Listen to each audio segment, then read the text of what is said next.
The basement door slammed shut above me, and I heard the unmistakable sound of a deadbolt sliding into place. "Sign the papers, Elena, or you can stay down there until you come to your senses." Victor Mansfield's voice echoed through the wooden floor above my head. In my hand, I still clutched the property transfer documents that would have given him legal ownership of my deceased husband's family estate worth $3 million. What Victor didn't know was that during my 6 months of marriage into his family, I had discovered something that would transform me from his perceived victim into the architect of his complete downfall. Before we jump back in, tell us where you're tuning in from, and if this story touches you, make sure you're subscribed, because tomorrow, I've saved something extra special for you. 6 months earlier, I had been Elena Rodriguez, a 28-year-old certified public accountant working for a mid-sized firm in downtown Portland, Oregon. My days were filled with balance sheets, tax returns, and the methodical precision that had made me successful in my profession, despite coming from a working-class background that the Mansfield family would soon make clear they found unsuitable. My life changed completely when I met Thomas Mansfield at a charity auction for the Oregon Children's Hospital. Thomas was everything I had never expected to find in a partner. Genuine, unpretentious, and completely uninterested in the social status that defined his family's existence. He worked as a pediatric nurse, a career choice that had disappointed his father but perfectly reflected Thomas's compassionate nature. Thomas had inherited a significant trust fund from his grandfather, but he lived modestly in a small apartment and drove a 10-year-old Honda Civic. His family's wealth existed in the background of his life, rather than defining his identity. During our courtship, he rarely mentioned his family's financial status, and I fell in love with the man rather than his circumstances. Our relationship developed over 8 months of simple pleasures: hiking in Forest Park, cooking dinner together in his small kitchen, and volunteering at the hospital where Thomas worked. He possessed a quiet strength that came from knowing who he was rather than what he owned. I respected his dedication to his patients and his ability to find joy in helping others heal. When Thomas proposed, he did so during a quiet evening at home, rather than with elaborate displays designed to impress others. The ring was beautiful but modest, reflecting his understanding that our relationship was built on genuine affection rather than material demonstrations. I accepted immediately, knowing that I had found someone whose values aligned perfectly with my own. The engagement period revealed the first hints of the family dynamics that would eventually define my experience as a Mansfield family member. Victor Mansfield, Thomas's father, owned a successful commercial real estate development company that had made the family wealthy over 3 generations. He possessed the casual arrogance that comes from never having his authority seriously challenged. Margaret Mansfield, Thomas's mother, had married into the family 35 years earlier and had spent those decades perfecting the art of social positioning.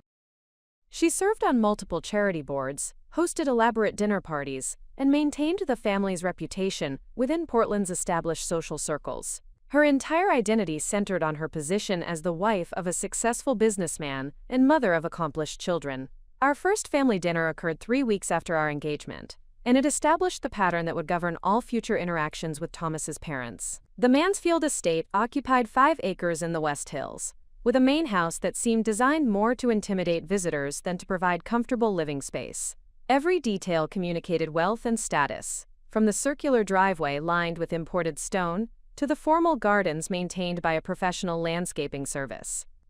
Margaret greeted us at the front door with the kind of smile that appeared warm until you noticed it never reached her eyes. She complimented my dress, a conservative black outfit I had purchased specifically for this occasion, while simultaneously managing to suggest that it might have been more appropriate for a different type of gathering. Her ability to deliver criticism disguised as concern would become a hallmark of our relationship. Victor's greeting was more direct in its condescension. He asked about my work with the tone of someone inquiring about a hobby rather than a profession, then immediately shifted the conversation to Thomas's career. "I still don't understand why you chose nursing when you could have joined the family business," he said, a complaint I would hear repeated throughout our relationship. The dinner conversation revealed the family's assumptions about my background and motivations. Margaret asked carefully worded questions about my family that were designed to establish our relative social positions. She expressed surprise that my parents had both worked throughout my childhood, as if the necessity of dual incomes was a foreign concept in her experience. Victor's interrogation was more direct. He inquired about my student loans, my apartment lease, and my long-term financial goals with the systematic thoroughness of someone conducting a background investigation. His questions implied that my interest in Thomas was primarily financial, an assumption that revealed more about his worldview than about my character. Thomas attempted to redirect these conversations toward more neutral topics, but his interventions were gentle rather than firm. He had grown up managing his parents' expectations and had developed strategies for avoiding direct confrontation rather than challenging their behavior. His approach worked for maintaining family harmony but provided little protection for me against their subtle hostility. The most revealing moment of that first dinner occurred when Margaret showed me through their home. The tour was ostensibly a gesture of welcome, but it functioned more as a demonstration of the lifestyle I would need to maintain as Thomas's wife. Each room was described with casual mentions of cost and provenance that emphasized the financial requirements of proper social positioning. The master bedroom featured furniture imported from Italy, artwork acquired during European vacations, and a walk-in closet that contained more clothing than I owned in total. Margaret's commentary emphasized the importance of maintaining appropriate appearances and the social expectations that would accompany marriage into their family. The library contained first-edition books that were clearly displayed for their value rather than read for their content. Margaret explained the importance of cultural literacy and suggested several reading lists that would help me understand the historical and artistic references that formed the foundation of educated conversation. The formal dining room could accommodate 24 guests and was used exclusively for entertaining other families of similar social standing. Margaret described the elaborate dinner parties she hosted and the careful planning required to ensure that every detail met the standards expected by their social circle. Throughout this tour, I maintained appropriate expressions of appreciation, while mentally calculating the annual maintenance costs of their lifestyle. My accounting background provided perspectives that Margaret clearly did not expect, allowing me to understand the financial resources required to sustain their social position. The most uncomfortable moment occurred when Margaret showed me the family photographs displayed throughout the house. 3 generations of Mansfield family portraits documented their social connections, business achievements, and community involvement. The photographs told a story of consistent success and social prominence that had never been interrupted by failure or scandal. Margaret's commentary on these photographs included subtle reminders about the family's reputation and the importance of maintaining standards that had been established over decades. She emphasized their involvement in charitable organizations, cultural institutions, and business associations that formed the foundation of their social identity. The clear implication was that marriage into the Mansfield family carried responsibilities that extended far beyond my relationship with Thomas. I would be expected to represent the family appropriately in all social and professional contexts, maintaining their reputation through my behavior, appearance, and associations. During the drive home, Thomas apologized for his parents' behavior while simultaneously defending their intentions. He explained that they were protective of the family's reputation and wanted to ensure that I understood the social expectations that would accompany our marriage. His explanations revealed his lifelong experience managing their demands while avoiding direct confrontation. I reassured Thomas that I understood his parents' concerns while privately resolving to maintain my independence regardless of their expectations. My professional experience had taught me the importance of financial autonomy, and I had no intention of allowing marriage to compromise my career or personal values. Over the following months, additional family gatherings reinforced the patterns established during that first dinner. Victor continued to question my financial motivations, while Margaret provided ongoing instruction about social expectations. Their behavior was consistent enough to be predictable, but subtle enough to avoid giving Thomas grounds for serious objection. The engagement party they hosted was a perfect example of their approach to managing family relationships. The event was elegant and expensive, designed to demonstrate their acceptance of me while simultaneously establishing their control over family social functions.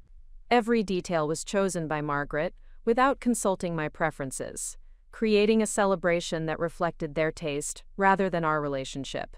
The guest list included primarily their friends and business associates rather than people important to Thomas and me.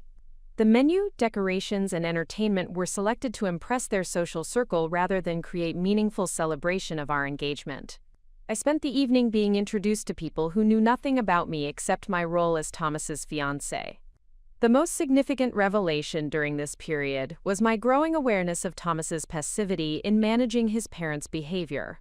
He had developed sophisticated strategies for avoiding conflict but had never learned to establish appropriate boundaries or defend his autonomous decision-making.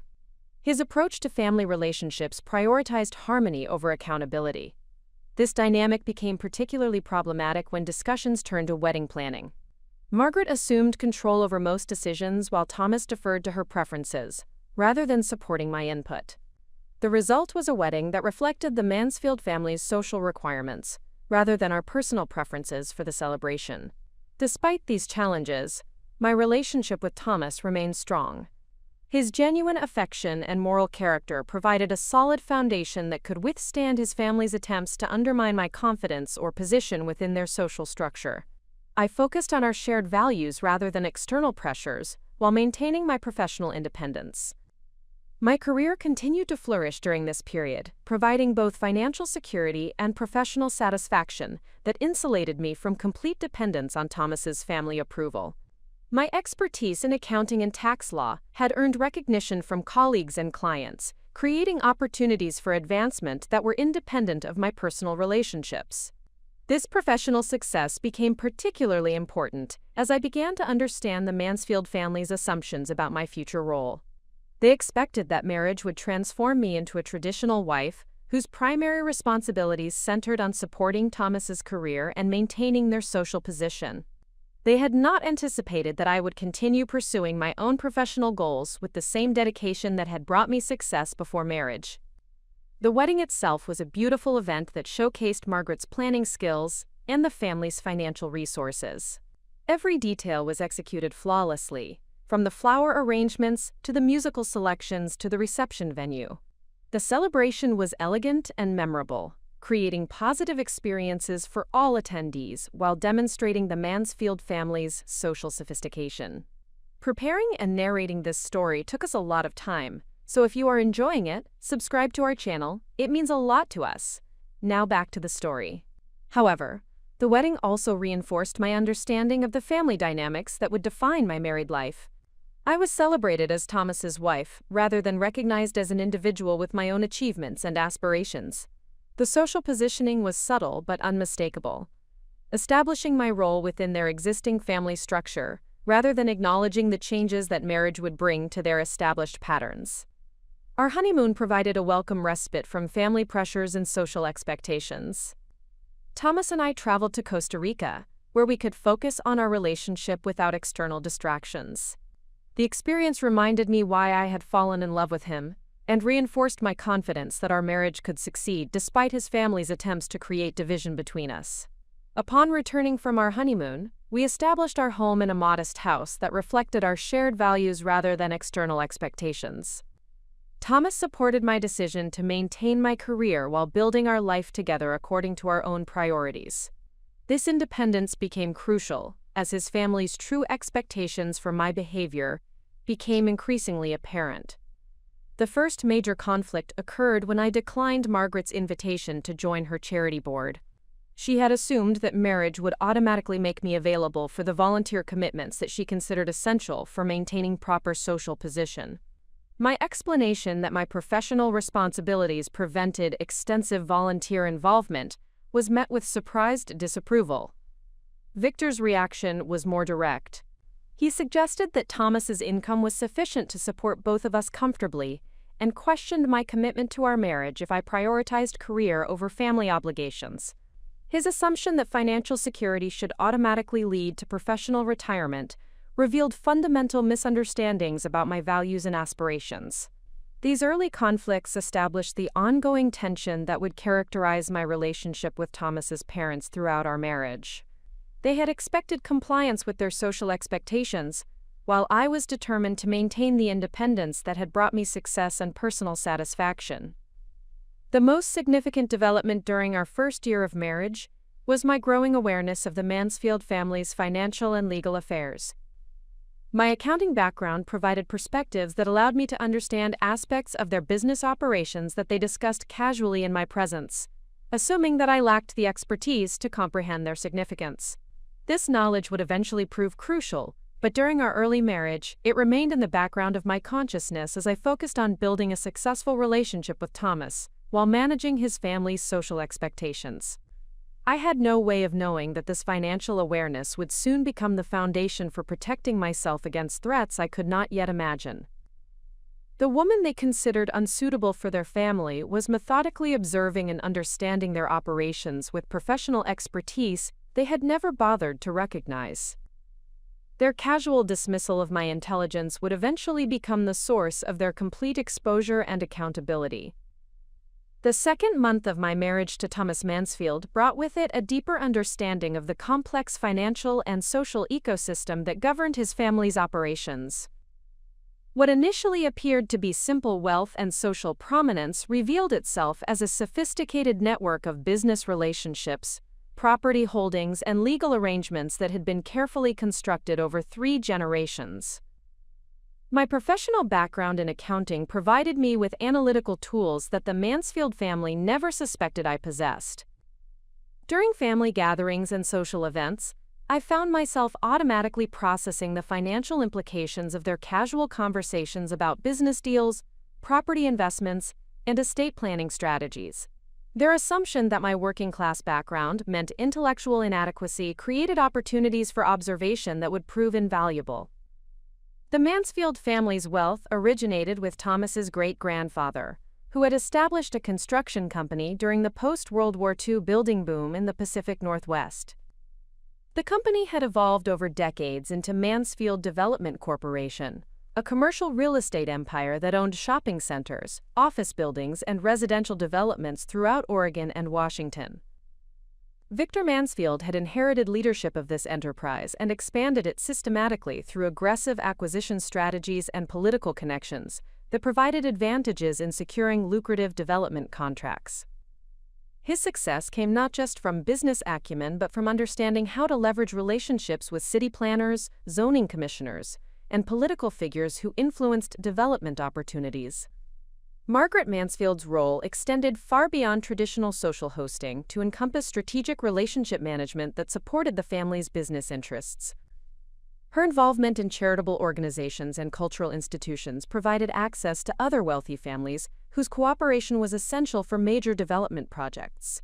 Her social activities represented business networking disguised as community service. Thomas's position within this family structure was complex and somewhat tragic. As the younger son, he was expected to eventually join the family business, but had chosen nursing as a form of quiet rebellion against expectations he found morally objectionable. His decision to pursue meaningful work rather than inherited privilege had created ongoing tension with his parents while earning my deep respect for his integrity. The family's estate planning revealed sophisticated strategies for preserving wealth across generations, while minimizing tax obligations and maintaining family control over business operations. Victor had established multiple trust funds, holding companies, and charitable foundations that provided both financial advantages and legal protection for family assets. These structures were perfectly legal but demonstrated the level of planning and professional support available to families with substantial resources. Understanding these arrangements helped me appreciate both the scope of the Mansfield family's wealth and the systematic approach they took to protecting and expanding their financial position. During our second month of marriage, I accompanied Thomas to a family meeting about estate planning updates. The discussion occurred in Victor's home office, a space designed to project authority through expensive furnishings, prestigious awards, and photographs documenting business achievements and political connections spanning several decades. The meeting included Margaret, Thomas, his older brother David, and myself. Victor presented proposed changes to the family trust structures that would affect inheritance distributions and business succession planning.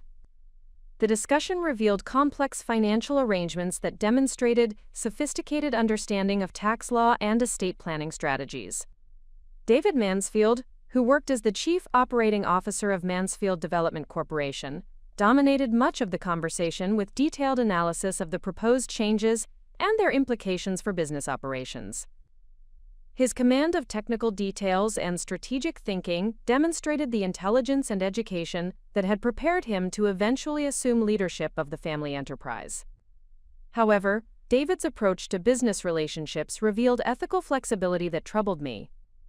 He discussed strategies for minimizing compensation for construction workers through complex subcontracting arrangements that reduced the company's direct responsibility for employee benefits and workplace safety protections.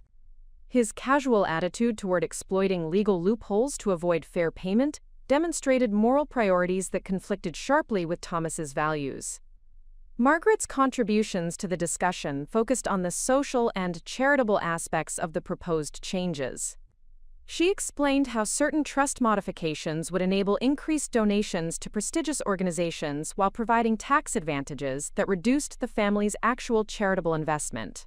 Her approach to philanthropy emphasized social positioning rather than genuine commitment to charitable causes. Victor's leadership of this discussion revealed sophisticated understanding of complex financial strategies combined with complete confidence in his ability to implement them without challenge or accountability. His decision-making process prioritized family financial interests over all other considerations, including legal compliance and ethical obligations to employees and business partners. The most troubling aspect of this meeting was their casual discussion of strategies for avoiding regulatory oversight and legal accountability. They spoke openly about methods for structuring business transactions to prevent government agencies from identifying patterns that might trigger investigations or enforcement actions. Sarah Chen, the family's attorney, participated in the meeting via conference call and provided legal opinions that enabled systematic circumvention of regulations designed to protect workers, communities, and business partners. Her advice demonstrated how legal expertise could be used to undermine the spirit of laws while maintaining technical compliance. These discussions revealed that the Mansfield family's business success depended not just on legitimate development activities but on systematic exploitation of legal loopholes and regulatory weaknesses that allowed them to externalize costs while privatizing profits. Their operations affected thousands of employees and dozens of communities in ways that the affected parties never fully understood. My accounting background enabled me to understand the financial implications of their strategies in ways that other family members did not fully appreciate. The systematic nature of their tax avoidance, employee exploitation, and regulatory circumvention represented criminal liability that could threaten not just their business operations but their personal freedom if discovered by appropriate authorities. Following this meeting, I began paying much closer attention to the family's business discussions and financial arrangements. My professional training had taught me to identify patterns and discrepancies that might indicate fraudulent activity, and the Mansfield family's operations contained numerous red flags that warranted careful examination.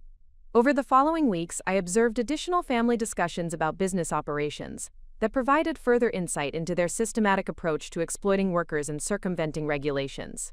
Their confidence in these strategies suggested that they had been operating without accountability for extended periods, while believing themselves immune from consequences. The social events that Margaret organized provided additional opportunities to observe the family's business relationships and understand the broader network of wealthy families who cooperated in various financial and political schemes.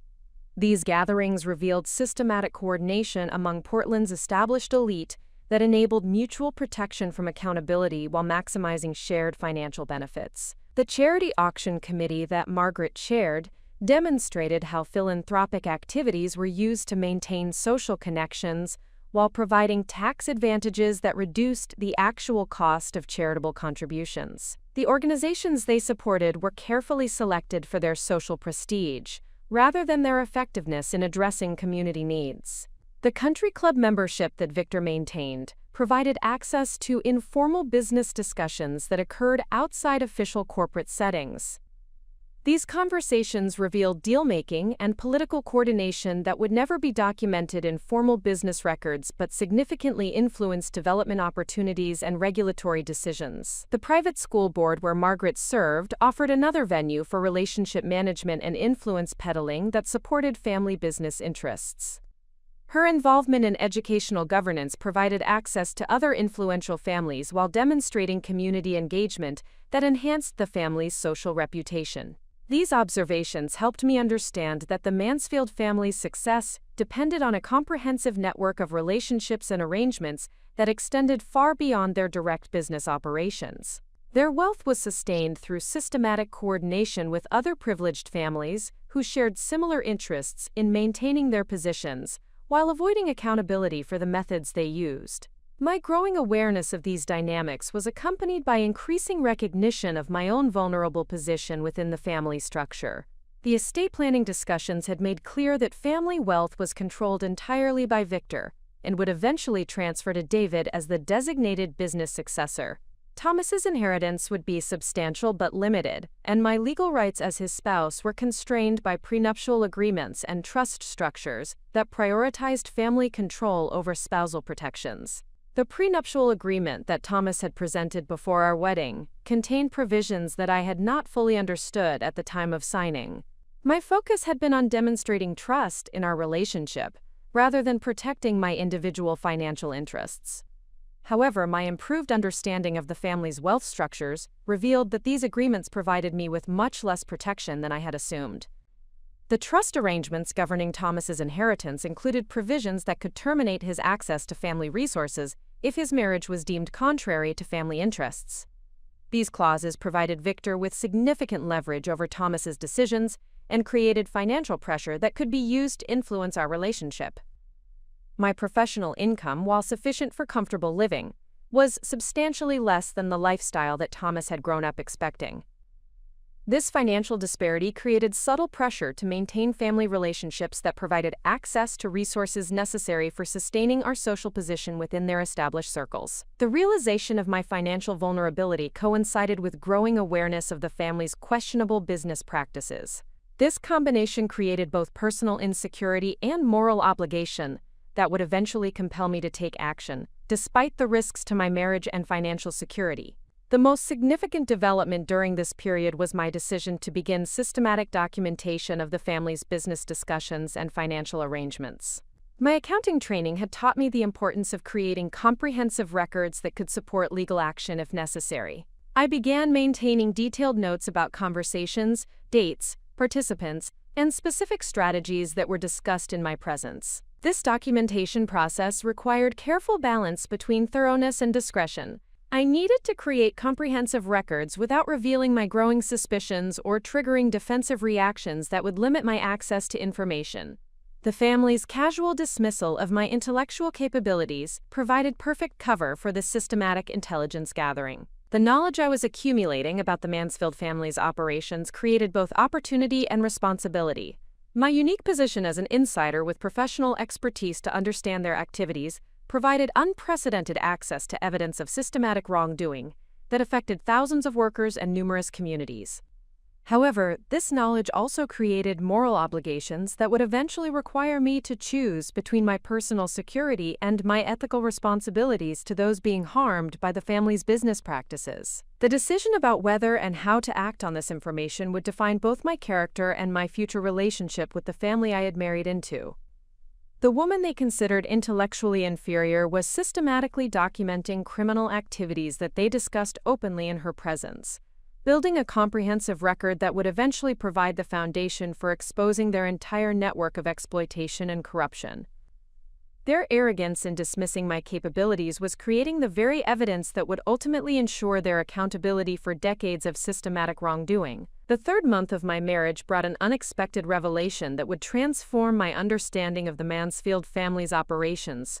From mere business aggression to systematic criminal enterprise. The discovery occurred during what should have been a routine social gathering, but it provided the first concrete evidence of activities that violated federal law while causing devastating harm to vulnerable workers and communities. The revelation began with a seemingly innocent request from Margaret for assistance with organizing documents in Victor's home office. She explained that the family's accountant was preparing for an audit and needed various financial records arranged in chronological order. Margaret assumed that my accounting background would make me useful for this clerical task while providing an opportunity to demonstrate my willingness to contribute to family obligations. The office contained decades of business records, correspondence, and legal documents that documented the evolution of Mansfield Development Corporation from a small construction company into a sophisticated real estate empire. The sheer volume of material required several days of systematic organization, during which I gained unprecedented access to information that revealed the true nature of their business practices. The initial documents appeared routine, consisting primarily of construction contracts, permit applications, and correspondence with municipal authorities. However, patterns began emerging that suggested systematic coordination between Mansfield Development Corporation and various government officials who influenced zoning decisions, permit approvals, and regulatory enforcement activities. The correspondence revealed that Victor maintained regular communication with city planning commissioners, zoning board members, and regulatory officials who consistently ruled in favor of Mansfield Development Corporation projects. The frequency and casual tone of these communications suggested relationships that extended far beyond normal business interactions. More troubling were documents that outlined specific payments made to various officials disguised as consulting fees, charitable contributions, and political donations. These payments consistently preceded favorable rulings on contested development projects, creating clear patterns of quid pro quo arrangements that violated federal corruption laws. The most damaging evidence concerned a low-income housing development project that Mansfield Development Corporation had undertaken 3 years earlier. The project was funded through federal and state subsidies designed to provide affordable housing for working families, with strict regulations governing construction standards, tenant eligibility, and long-term affordability requirements. The documents revealed that Victor had systematically violated virtually every aspect of these regulations, while concealing the violations through falsified inspection reports, manipulated tenant applications, and coordinated deception involving multiple government agencies. The scope of the fraud exceeded anything I had imagined possible. Construction records showed that building materials were systematically substituted with substandard alternatives that failed to meet safety codes, while generating substantial cost savings that were retained by the company rather than passed on to tenants. Electrical systems, plumbing infrastructure, and structural components were all compromised through these substitutions. Tenant eligibility documents revealed systematic fraud in income verification processes that allowed higher-income applicants to occupy units reserved for low-income families. This practice enabled the company to charge higher rents while maintaining federal subsidy payments based on false claims about tenant demographics. The most disturbing discovery concerned environmental contamination that had been discovered during site preparation but concealed from both government regulators and future residents. Soil samples revealed elevated levels of industrial chemicals that posed serious health risks, particularly to children and pregnant women who would eventually live in the completed units. Victor had received detailed reports about this contamination from environmental consultants, but had chosen to proceed with construction while falsifying cleanup documentation submitted to regulatory authorities. The cost of proper environmental remediation would have eliminated most of the project's profitability, so the decision was made to conceal the contamination rather than address it appropriately. The environmental reports included specific warnings about potential health consequences, including increased cancer risks, developmental disabilities in children, and respiratory problems that could affect residents for decades. These warnings were ignored completely in favor of maintaining construction schedules and profit margins. The documentation revealed systematic coordination between Victor and various professionals who facilitated these violations, including engineers who certified substandard construction, environmental consultants who falsified cleanup reports, and government inspectors who approved work that failed to meet regulatory requirements. These relationships were maintained through various forms of compensation, including direct payments, business referrals, and employment opportunities for family members.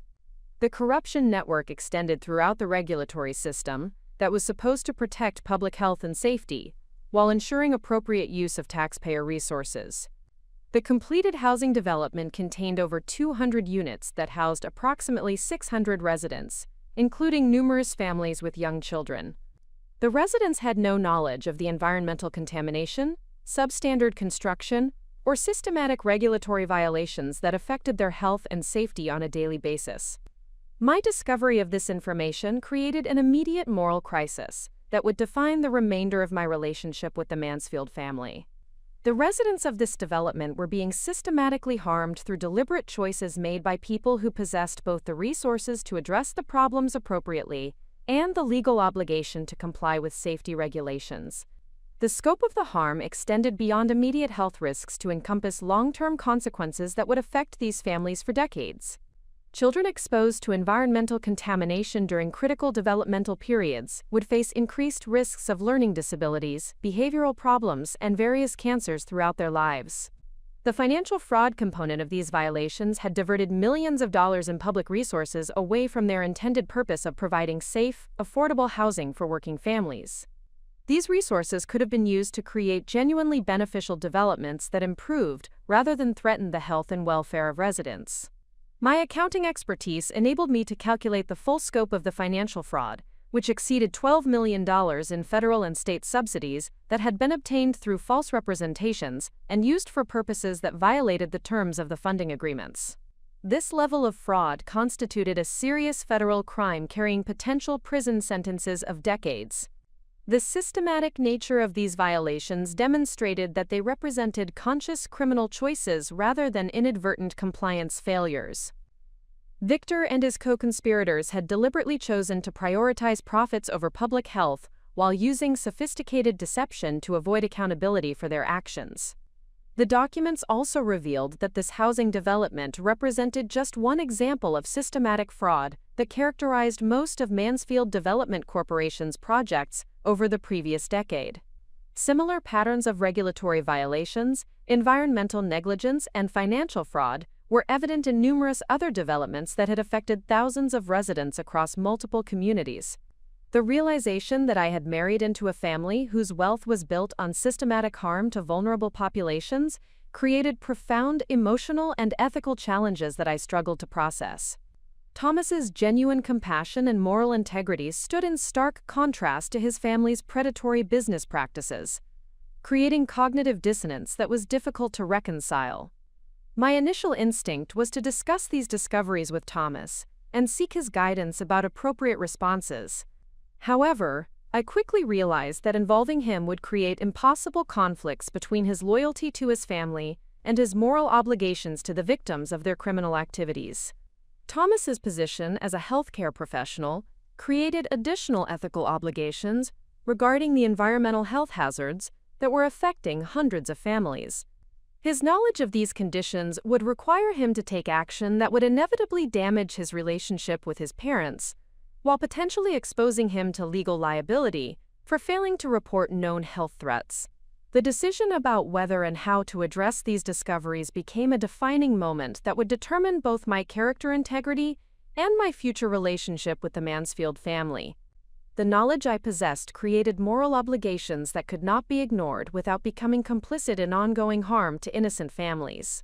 My professional training had prepared me to recognize and respond to financial fraud, but the scope of the criminal enterprise I had uncovered extended far beyond traditional accounting irregularities to encompass systematic violations of environmental law, public health regulations, and federal housing programs. The victims of these crimes included hundreds of families who trusted government regulatory systems to protect their health and safety, while ensuring that public resources were used appropriately. Their vulnerability made them easy targets for exploitation by people with sufficient resources and connections to avoid accountability. The broader implications of these discoveries extended beyond the immediate victims, to encompass the integrity of regulatory systems that were supposed to prevent exactly this type of systematic exploitation. The corruption network that enabled these crimes threatened public confidence in government institutions, while encouraging similar violations by other developers. My unique position provided unprecedented access to evidence that could expose this entire criminal enterprise while ensuring accountability for all participants.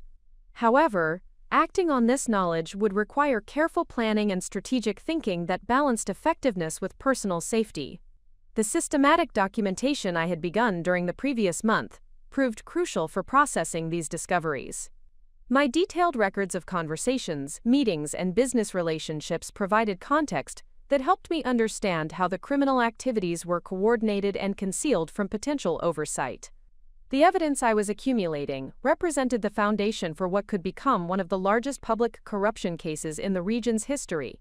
The scope of the fraud, the number of victims affected, and the systematic nature of the violations would likely attract federal prosecution resources capable of dismantling the entire corruption network. However, the power and connections that enabled these crimes also created significant risks for anyone who attempted to expose them. Victor's relationships with political figures and regulatory officials provided protection that had allowed these activities to continue without challenge for over a decade. The decision about how to proceed required careful consideration of multiple factors, including personal safety, legal protections, and strategic approaches that would maximize the likelihood of successful prosecution while minimizing risks to potential witnesses and victims. The woman they dismissed as intellectually inferior had uncovered evidence of systematic criminal activity that threatened the health and safety of hundreds of families while defrauding taxpayers of millions of dollars. Their casual assumption that she lacked the expertise to understand their operations had provided her with access to information that could destroy their entire enterprise while ensuring justice for their victims.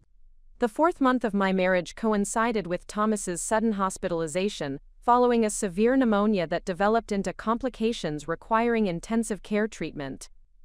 This medical crisis revealed the true character of the Mansfield family in ways that their carefully maintained social facade had previously concealed, while simultaneously providing me with unprecedented access to their private discussions about business operations and family strategies.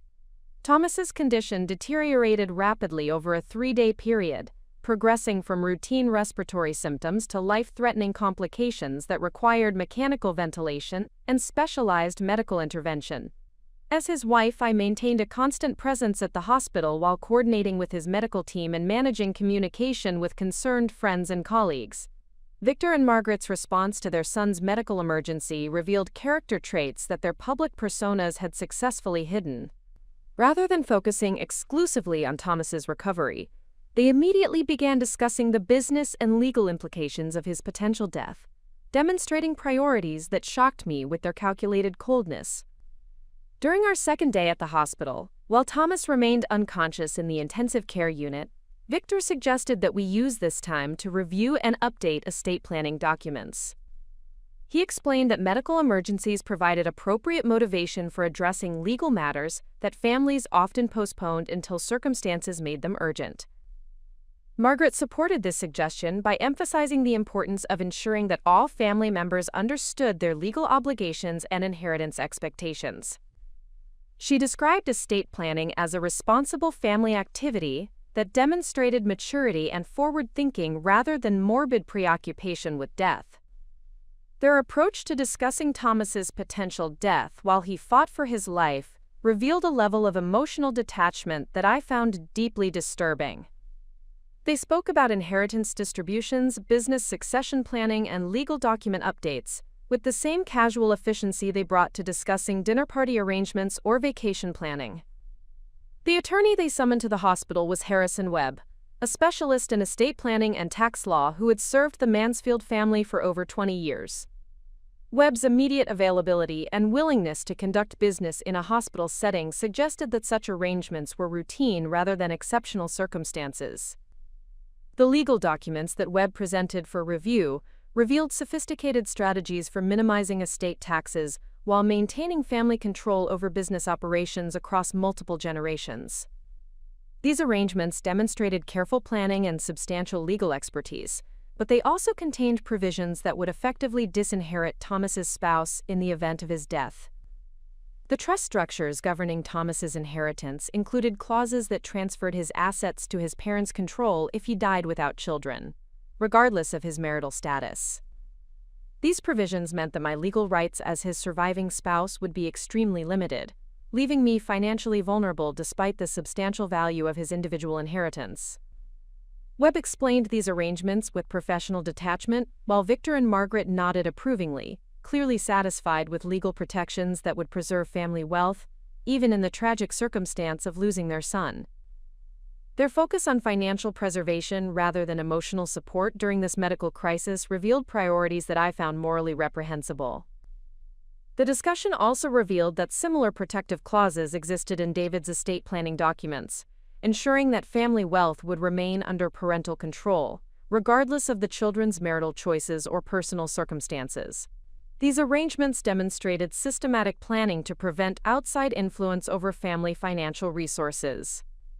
During our third day at the hospital, while Thomas's condition remained critical, Victor received a phone call that provided additional insight into the family's business operations.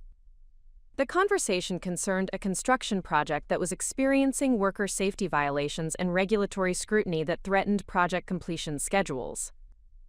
Victor's response to these safety concerns demonstrated complete indifference to worker welfare, while focusing exclusively on minimizing regulatory penalties and maintaining construction timelines.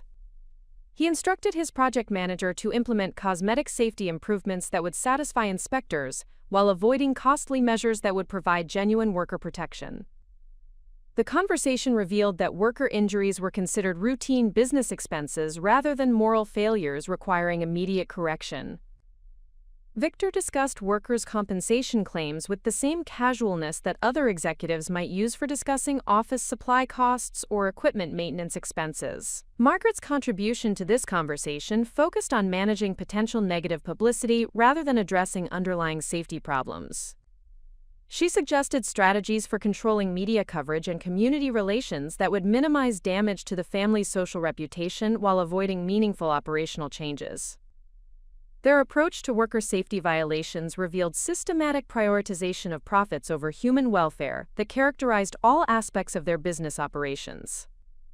The workers who risked their health and safety to build Mansfield Development Corporation projects were viewed as expendable resources, rather than human beings deserving basic protection and fair compensation.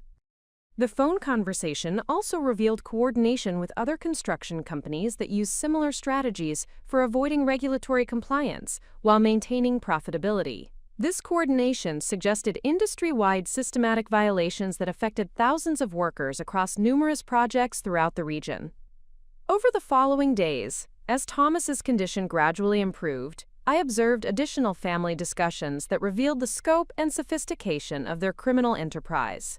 These conversations occurred in my presence because the family assumed that my emotional focus on Thomas's recovery prevented me from paying attention to their business discussions. The systematic nature of their regulatory violations became apparent through discussions about multiple ongoing projects that employed similar strategies for circumventing safety requirements, environmental protections, and wage regulations. Each project demonstrated conscious decisions to prioritize profits over legal compliance, while using sophisticated deception to avoid accountability. The corruption network supporting these violations included elected officials, regulatory administrators, and professional service providers who received various forms of compensation for facilitating systematic law violations. The scope of this network suggested coordination that extended throughout the regional construction industry and regulatory system. Victor's leadership of this criminal enterprise demonstrated sophisticated understanding of legal vulnerabilities and enforcement limitations that enabled systematic violation of federal laws while maintaining the appearance of legitimate business operations. His confidence in avoiding prosecution suggested decades of successful criminal activity without meaningful accountability.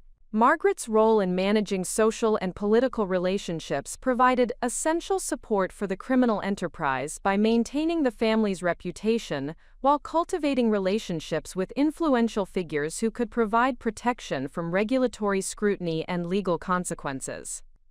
David's operational responsibilities included implementing the specific strategies that enabled systematic regulatory violations while maintaining project profitability. His competence in coordinating complex criminal activities demonstrated intelligence and education that made their moral choices even more reprehensible. The family's casual discussion of these criminal activities in my presence revealed complete confidence that their social position and political connections provided immunity from prosecution. They had operated without meaningful challenge for so long that they no longer considered the possibility of accountability for their actions. Thomas's recovery provided welcome relief from my concerns about his health, while creating new challenges regarding my response to the criminal activities I had discovered. His gradual return to consciousness and normal functioning meant that I could no longer maintain the emotional detachment necessary for objective observation of his family's operations. The knowledge I possessed about the Mansfield family's criminal enterprise created obligations that I could not ignore without becoming complicit in ongoing harm to vulnerable workers and communities. However, taking action against Thomas's family would inevitably damage our marriage, while exposing me to potential retaliation from people with substantial resources and few moral constraints. The evidence I had accumulated during Thomas's hospitalization provided comprehensive documentation of criminal activities that violated multiple federal laws, including fraud, corruption, environmental crimes, and systematic exploitation of workers. The scope of these violations suggested potential prison sentences measured in decades rather than years. The victims of these crimes included hundreds of workers who had been exposed to dangerous conditions while being denied appropriate safety protections and fair compensation. The environmental violations affected entire communities that would experience health consequences for generations, without understanding the source of their increased cancer rates and developmental problems. The financial fraud component of their criminal enterprise had diverted tens of millions of dollars in public resources away from their intended purposes of providing safe housing and infrastructure that benefited working families. These resources had been systematically stolen through false representations and used to enrich people who were already wealthy beyond any reasonable need. My professional background provided the expertise necessary to understand and document these criminal activities in ways that would support successful prosecution by federal authorities. However, my position as Thomas's wife created personal vulnerabilities that could be exploited to prevent me from acting on my knowledge, or to discredit my testimony if legal proceedings occurred. The Mansfield family's wealth and political connections provided them with access to legal resources and protective relationships that had enabled decades of criminal activity without accountability. Their confidence in their immunity suggested systematic coordination with corrupt officials who had been protecting them from oversight and enforcement activities. The moral clarity of my situation gradually emerged as Thomas recovered his health and returned to his normal responsibilities. I could not continue to benefit from wealth that was generated through systematic harm to vulnerable people, nor could I remain silent about criminal activities that were causing ongoing damage to workers and communities throughout the region. The decision about how to respond to my discoveries required careful consideration of multiple factors, including personal safety, legal protections, and strategic approaches that would maximize the likelihood of successful prosecution, while minimizing risks to potential witnesses and victims who might face retaliation.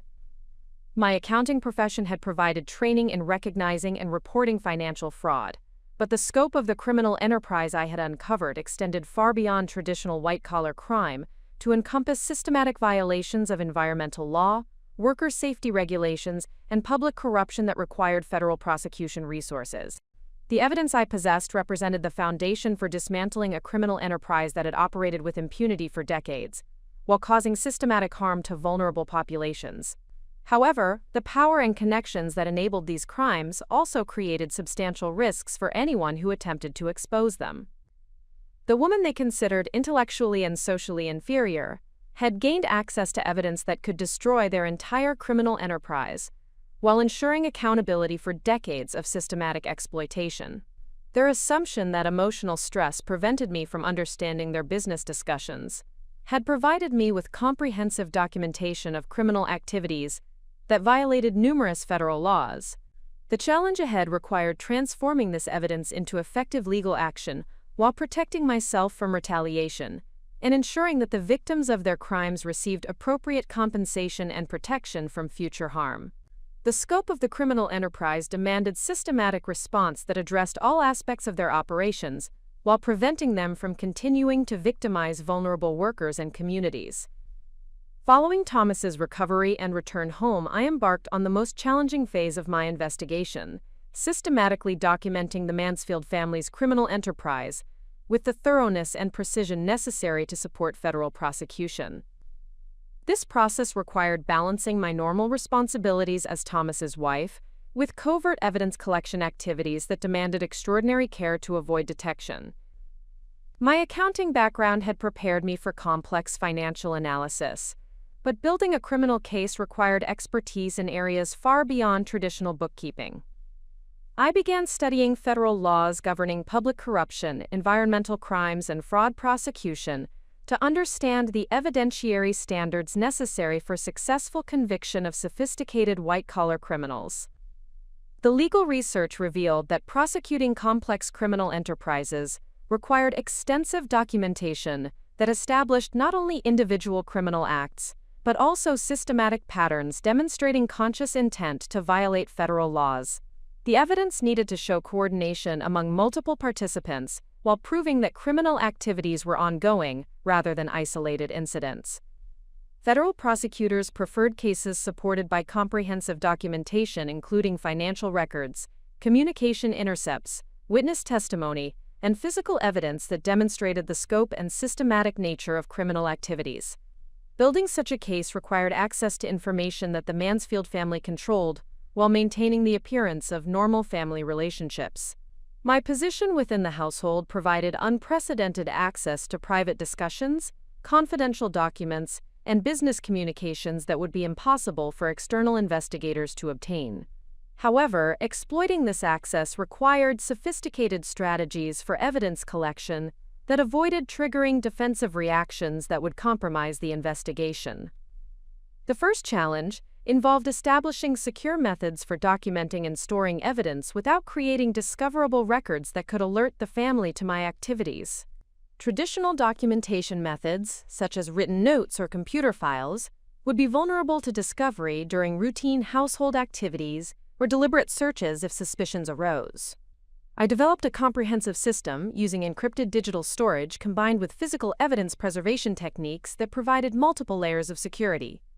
The digital component utilized secure cloud storage with military-grade encryption that could only be accessed through anonymous networks that prevented tracing to my identity or location. The physical evidence preservation involved high-resolution photography of documents, using equipment disguised as routine household items combined with secure storage in locations outside the family home. This dual approach ensured that evidence would remain available even if one system was compromised through discovery or technical failure. The systematic nature of evidence collection required careful planning to ensure comprehensive coverage of all aspects of the Mansfield family's criminal enterprise. The housing development fraud represented just one component of operations that extended across multiple projects and involved numerous co-conspirators throughout the regional construction and regulatory system. I established methodical procedures for documenting every family discussion about business operations, including participants, dates, specific topics, and strategic decisions that were revealed during conversations. These records would provide prosecutors with detailed timelines, demonstrating the systematic nature of criminal planning and implementation. The business documents accessible through Victor's home office required systematic analysis to identify patterns of fraud, corruption, and regulatory violations across multiple projects spanning several years. Each document needed to be evaluated for its individual significance, while considering its role in establishing broader criminal patterns. The environmental crimes component of their operations demanded specialized knowledge about contamination assessment, health impact evaluation, and regulatory compliance requirements. I began studying environmental law and public health principles to understand the full scope of harm caused by their systematic violations of environmental protection standards.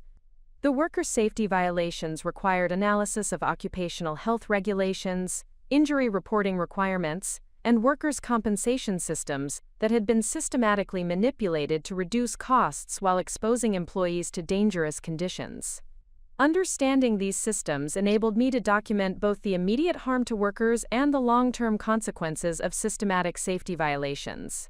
The financial fraud aspects of their operations involved complex transactions designed to conceal the movement of funds between legitimate business activities and criminal enterprises. Tracing these financial flows required advanced accounting techniques and understanding of banking regulations that governed reporting requirements for suspicious transactions. My professional network provided access to colleagues with specialized expertise in forensic accounting, environmental law, and criminal prosecution, who could provide guidance about evidence collection and case development strategies. These consultations required careful management to obtain necessary information without revealing the specific circumstances of my investigation. The consultations revealed that successful prosecution of complex criminal enterprises typically required cooperation from multiple federal agencies, including the Federal Bureau of Investigation, Environmental Protection Agency, Department of Labor, and Internal Revenue Service.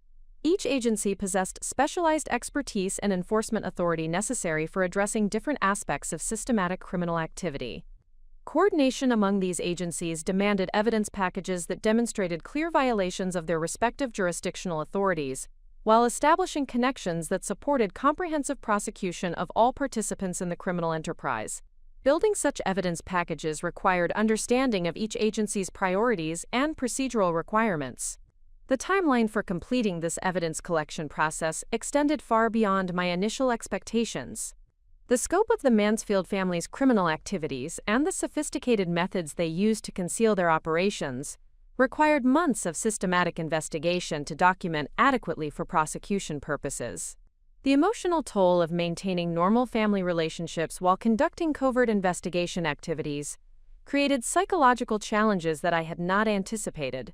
The cognitive dissonance between my public role as Thomas's supportive wife and my private mission to expose his family's criminal activities required constant emotional management to avoid behavioral changes that might trigger suspicion. Thomas's genuine affection and moral integrity created additional complexity in my situation. He remained unaware of both his family's criminal activities and my investigation efforts, creating relationship dynamics based on incomplete information that would inevitably be disrupted when the truth emerged. The knowledge that my investigation would ultimately destroy Thomas's relationship with his family, while potentially implicating him in criminal activities, created moral conflicts that required careful consideration. His position as a healthcare professional created legal obligations to report environmental health hazards that could make him a witness rather than a target in federal prosecution. However, his financial benefits from family wealth generated through criminal activities could create legal vulnerabilities that prosecutors might exploit to secure his cooperation in testifying against his parents and brother. The complexity of these relationships demanded strategic planning that protected Thomas while ensuring accountability for the primary perpetrators. The evidence collection process revealed additional layers of the criminal enterprise that extended far beyond the initial housing development fraud. Systematic analysis of business records showed patterns of regulatory violations, environmental crimes, and worker exploitation that characterized virtually every project undertaken by Mansfield Development Corporation over the previous decade. The scope of victimization included thousands of workers who had been systematically denied appropriate safety protections and fair compensation, while being exposed to dangerous conditions that would affect their health for decades. These workers represented diverse communities throughout the region who had been systematically exploited by people with sufficient resources to provide safe working conditions but chose profits over human welfare. The environmental contamination affected entire neighborhoods whose residents experienced elevated rates of cancer, respiratory diseases, and developmental disorders, without understanding that their health problems resulted from deliberate decisions to avoid environmental remediation costs. These communities included disproportionate numbers of minority and low-income families who lacked resources to investigate or address environmental health threats. The financial fraud diverted tens of millions of dollars in public resources away from their intended purposes of providing safe housing and infrastructure that benefited working families. These resources had been systematically stolen through false representations and used to enrich people who possess substantial wealth while denying essential services to vulnerable populations. The corruption network facilitating these crimes included numerous public officials who had accepted various forms of compensation for failing to enforce regulations designed to protect public health and safety. These officials had violated their oaths of office, while enabling systematic harm to the communities they were supposed to serve. The evidence I accumulated provided comprehensive documentation of criminal activities that violated numerous federal laws, including mail fraud, wire fraud, money laundering, environmental crimes, public corruption, and conspiracy to commit racketeering. The systematic nature of these violations demonstrated conscious criminal enterprise, rather than isolated incidents of poor judgment.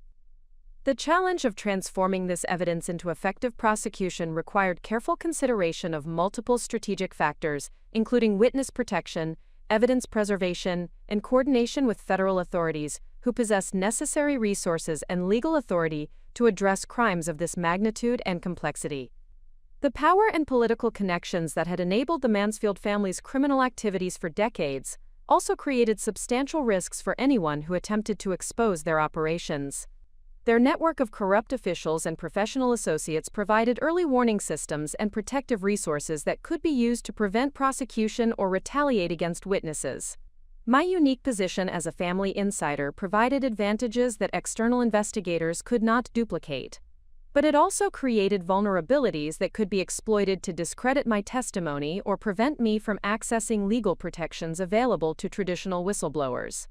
The personal relationships involved complicated standard law enforcement approaches to criminal investigation and prosecution. The systematic documentation I had developed represented the foundation for what could become one of the largest public corruption cases in regional history. The scope of the criminal enterprise, the number of victims affected, and the systematic nature of the violations would likely attract significant federal prosecution resources capable of dismantling the entire corruption network. However, the success of such prosecution would depend on strategic coordination between multiple federal agencies and careful management of evidence presentation that established clear criminal intent while protecting witnesses from retaliation. The complexity of these requirements demanded professional legal guidance from attorneys with specialized expertise in federal criminal prosecution. The woman they dismissed as intellectually inferior had methodically assembled comprehensive evidence of systematic criminal activities that threatened their freedom and financial resources, while ensuring justice for thousands of victims they had systematically exploited. Their assumption that emotional stress and family loyalty would prevent me from understanding and acting on their criminal activities had provided me with unprecedented access to evidence that could destroy their entire enterprise. The 5th month of my marriage brought a devastating personal encounter that transformed my investigation from professional obligation into deeply personal mission. The encounter occurred during a routine visit to provide accounting services for a small nonprofit organization that served families in East Portland, where I had volunteered my expertise pro bono since before my marriage to Thomas. The Community Family Support Center operated from a converted warehouse in an industrial district that housed many of the immigrant families who provided labor for construction projects throughout the Portland metropolitan area. The organization provided childcare, English language instruction, and assistance with housing applications for families who struggled to navigate complex bureaucratic systems while working multiple jobs to support their households. Maria Santos, the center's director, had requested my assistance with analyzing the organization's financial records to prepare for a funding application that would expand their childcare services. The work required several hours of detailed analysis, during which I interacted extensively with families who utilized the center's programs and learned about their daily struggles with housing, employment, and healthcare access. During this visit, I encountered Carmen Valdez, a 32-year-old mother of 3 young children, who worked as a house cleaner, while her husband Miguel performed construction work throughout the region. Carmen's family represented the type of hardworking immigrant household that formed the backbone of the regional economy, while facing systematic exploitation and discrimination that limited their opportunities for economic advancement.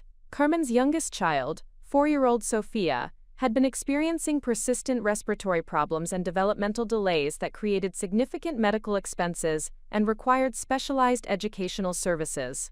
The family's limited health insurance coverage meant that these medical needs created financial hardship, despite their dual employment and careful budgeting. During our conversation, Carmen mentioned that her family lived in a subsidized housing development in Southeast Portland that had been completed approximately 3 years earlier. The development had been advertised as providing safe, affordable housing for working families, and Carmen's family had been grateful to secure a unit after spending 2 years on waiting lists for subsidized housing throughout the region. However, Carmen described persistent problems with their apartment, including mold growth, electrical failures, and plumbing issues that the property management company addressed inadequately while charging residents for repairs that should have been covered by routine maintenance. More troubling were health problems that seemed to affect numerous families within the development, particularly respiratory issues among children.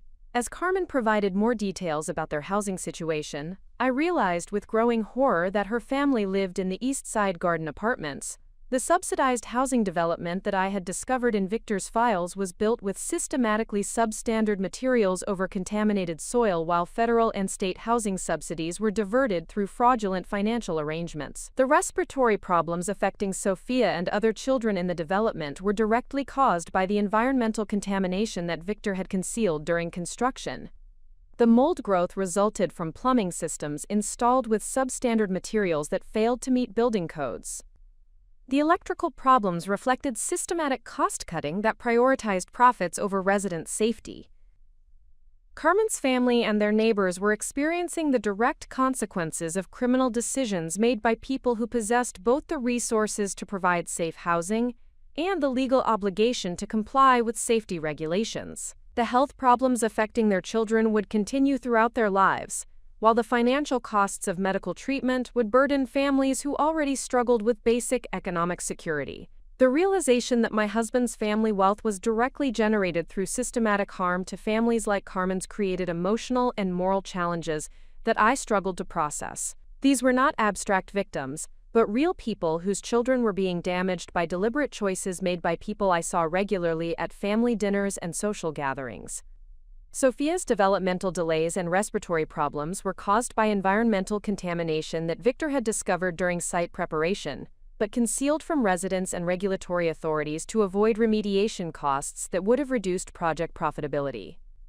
Her health problems could have been prevented through appropriate environmental cleanup that Victor chose not to implement. The financial hardship experienced by Carmen's family was compounded by systematic rent increases that violated federal affordability requirements, while property management companies controlled by Mansfield Development Corporation diverted housing subsidies away from their intended purpose of supporting low-income families.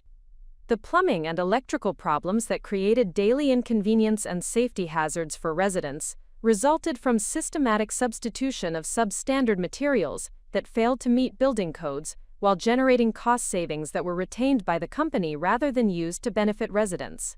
During the following weeks, I made additional visits to the Community Family Support Center and learned about similar problems affecting dozens of families throughout the region who lived in housing developments built by Mansfield Development Corporation. The scope of victimization was far greater than I had initially understood, affecting hundreds of families across multiple communities. The pattern of health problems was consistent across these developments, with elevated rates of respiratory diseases, developmental delays, and cancer diagnoses that reflected systematic environmental contamination and substandard construction practices. The affected families included disproportionate numbers of minority and immigrant households who lacked resources to investigate or address environmental health threats. These families trusted government regulatory systems to protect their health and safety while ensuring that public resources were used appropriately to provide genuinely affordable housing.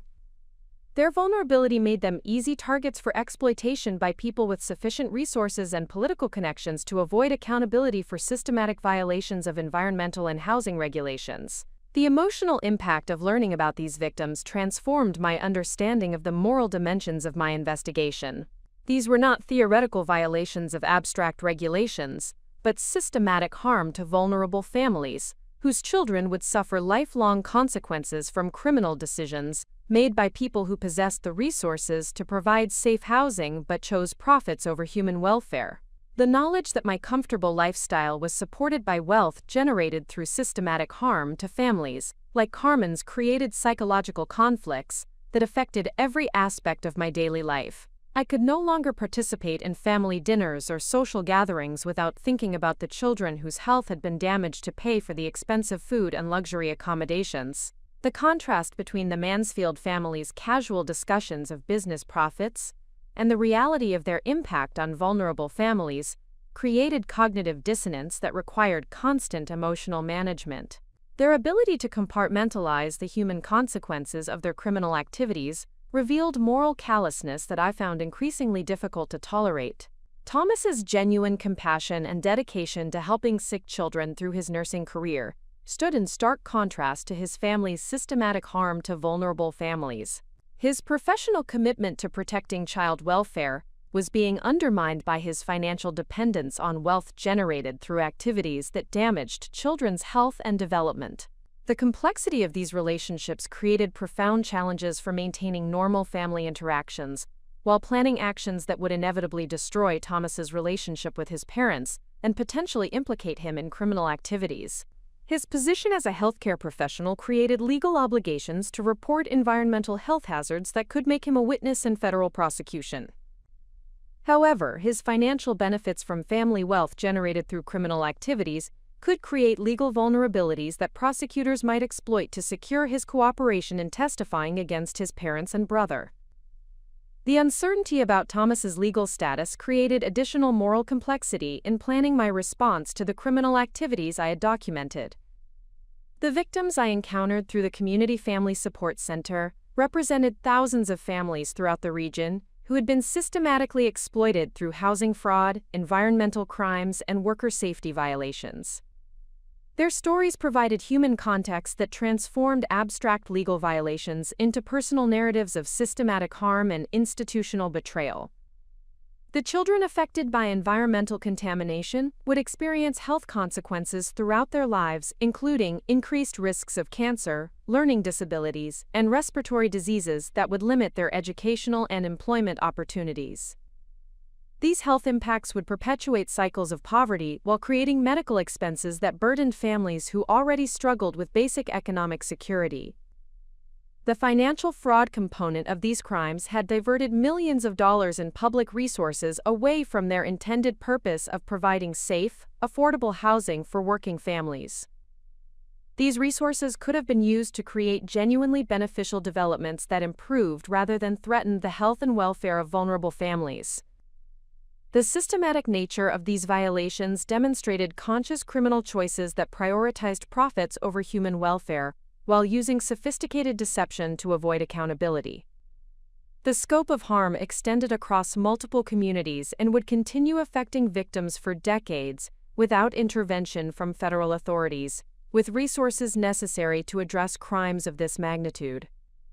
My professional background provided expertise necessary to document these criminal activities in ways that would support successful prosecution, but my personal relationships with the perpetrators created vulnerabilities that could be exploited to prevent legal action or discredit my testimony.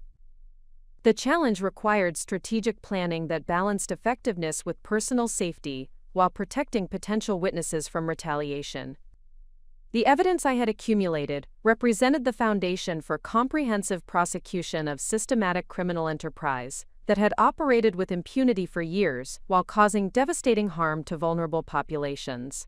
However, the power and connections that enabled these crimes also created substantial risks for anyone who attempted to expose their operations.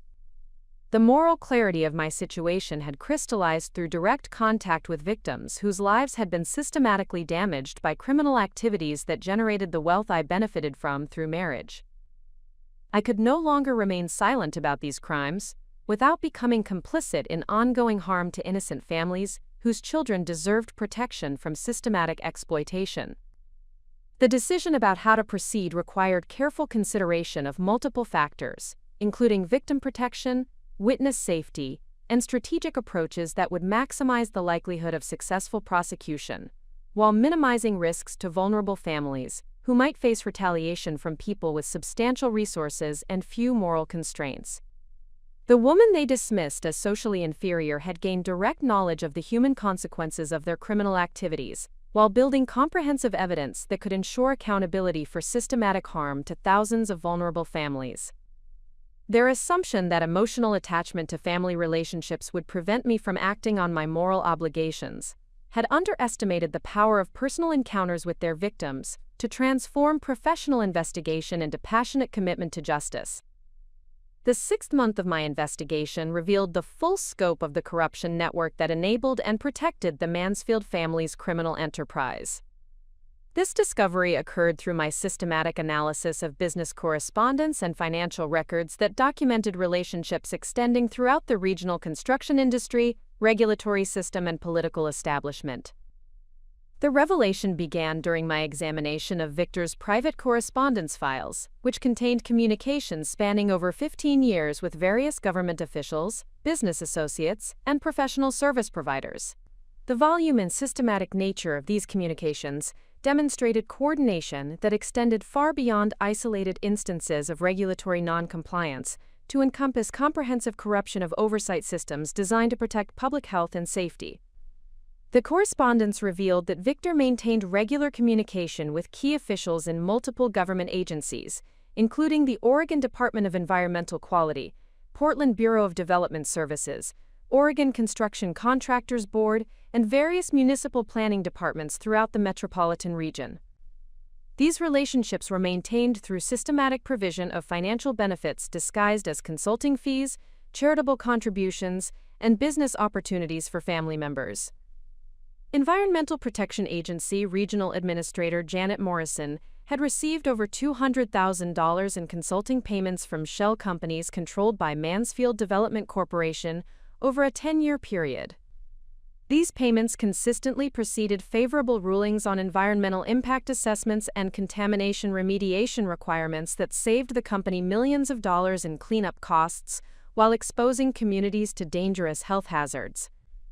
Morrison's consultation reports provided detailed information about EPA enforcement priorities, investigation procedures, and evidence standards that enabled Mansfield Development Corporation to structure their environmental violations to avoid detection while maintaining technical compliance with reporting requirements. Her inside knowledge allowed systematic circumvention of environmental protection systems designed to prevent exactly the type of contamination that affected families like Carmen's. The correspondence between Victor and Morrison revealed sophisticated strategies for concealing environmental contamination through selective sampling, manipulated test results, and falsified remediation documentation that satisfied regulatory requirements while failing to address underlying contamination that threatened public health.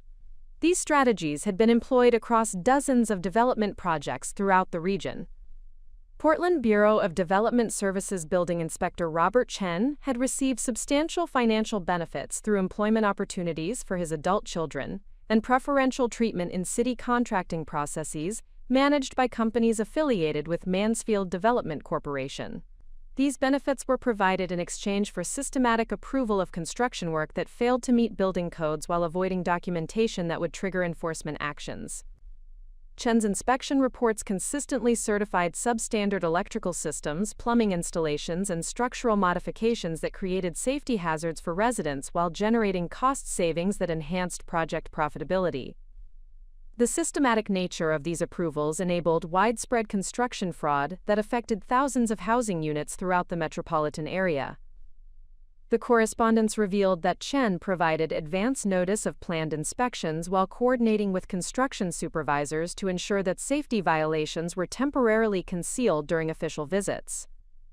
This coordination allowed systematic non-compliance with building codes while maintaining the appearance of regulatory oversight designed to protect resident safety. Oregon Construction Contractors Board Administrator Patricia Williams had accepted various forms of compensation, including vacation travel, entertainment expenses, and business investments, in exchange for limiting enforcement actions against Mansfield Development Corporation, despite documented patterns of worker safety violations and wage theft affecting hundreds of employees. Williams' regulatory decisions consistently minimized penalties for serious safety violations, while allowing continued operation of projects that exposed workers to dangerous conditions. Her protection enabled systematic worker exploitation that included exposure to hazardous materials, inadequate safety equipment, and working conditions that violated federal occupational safety standards.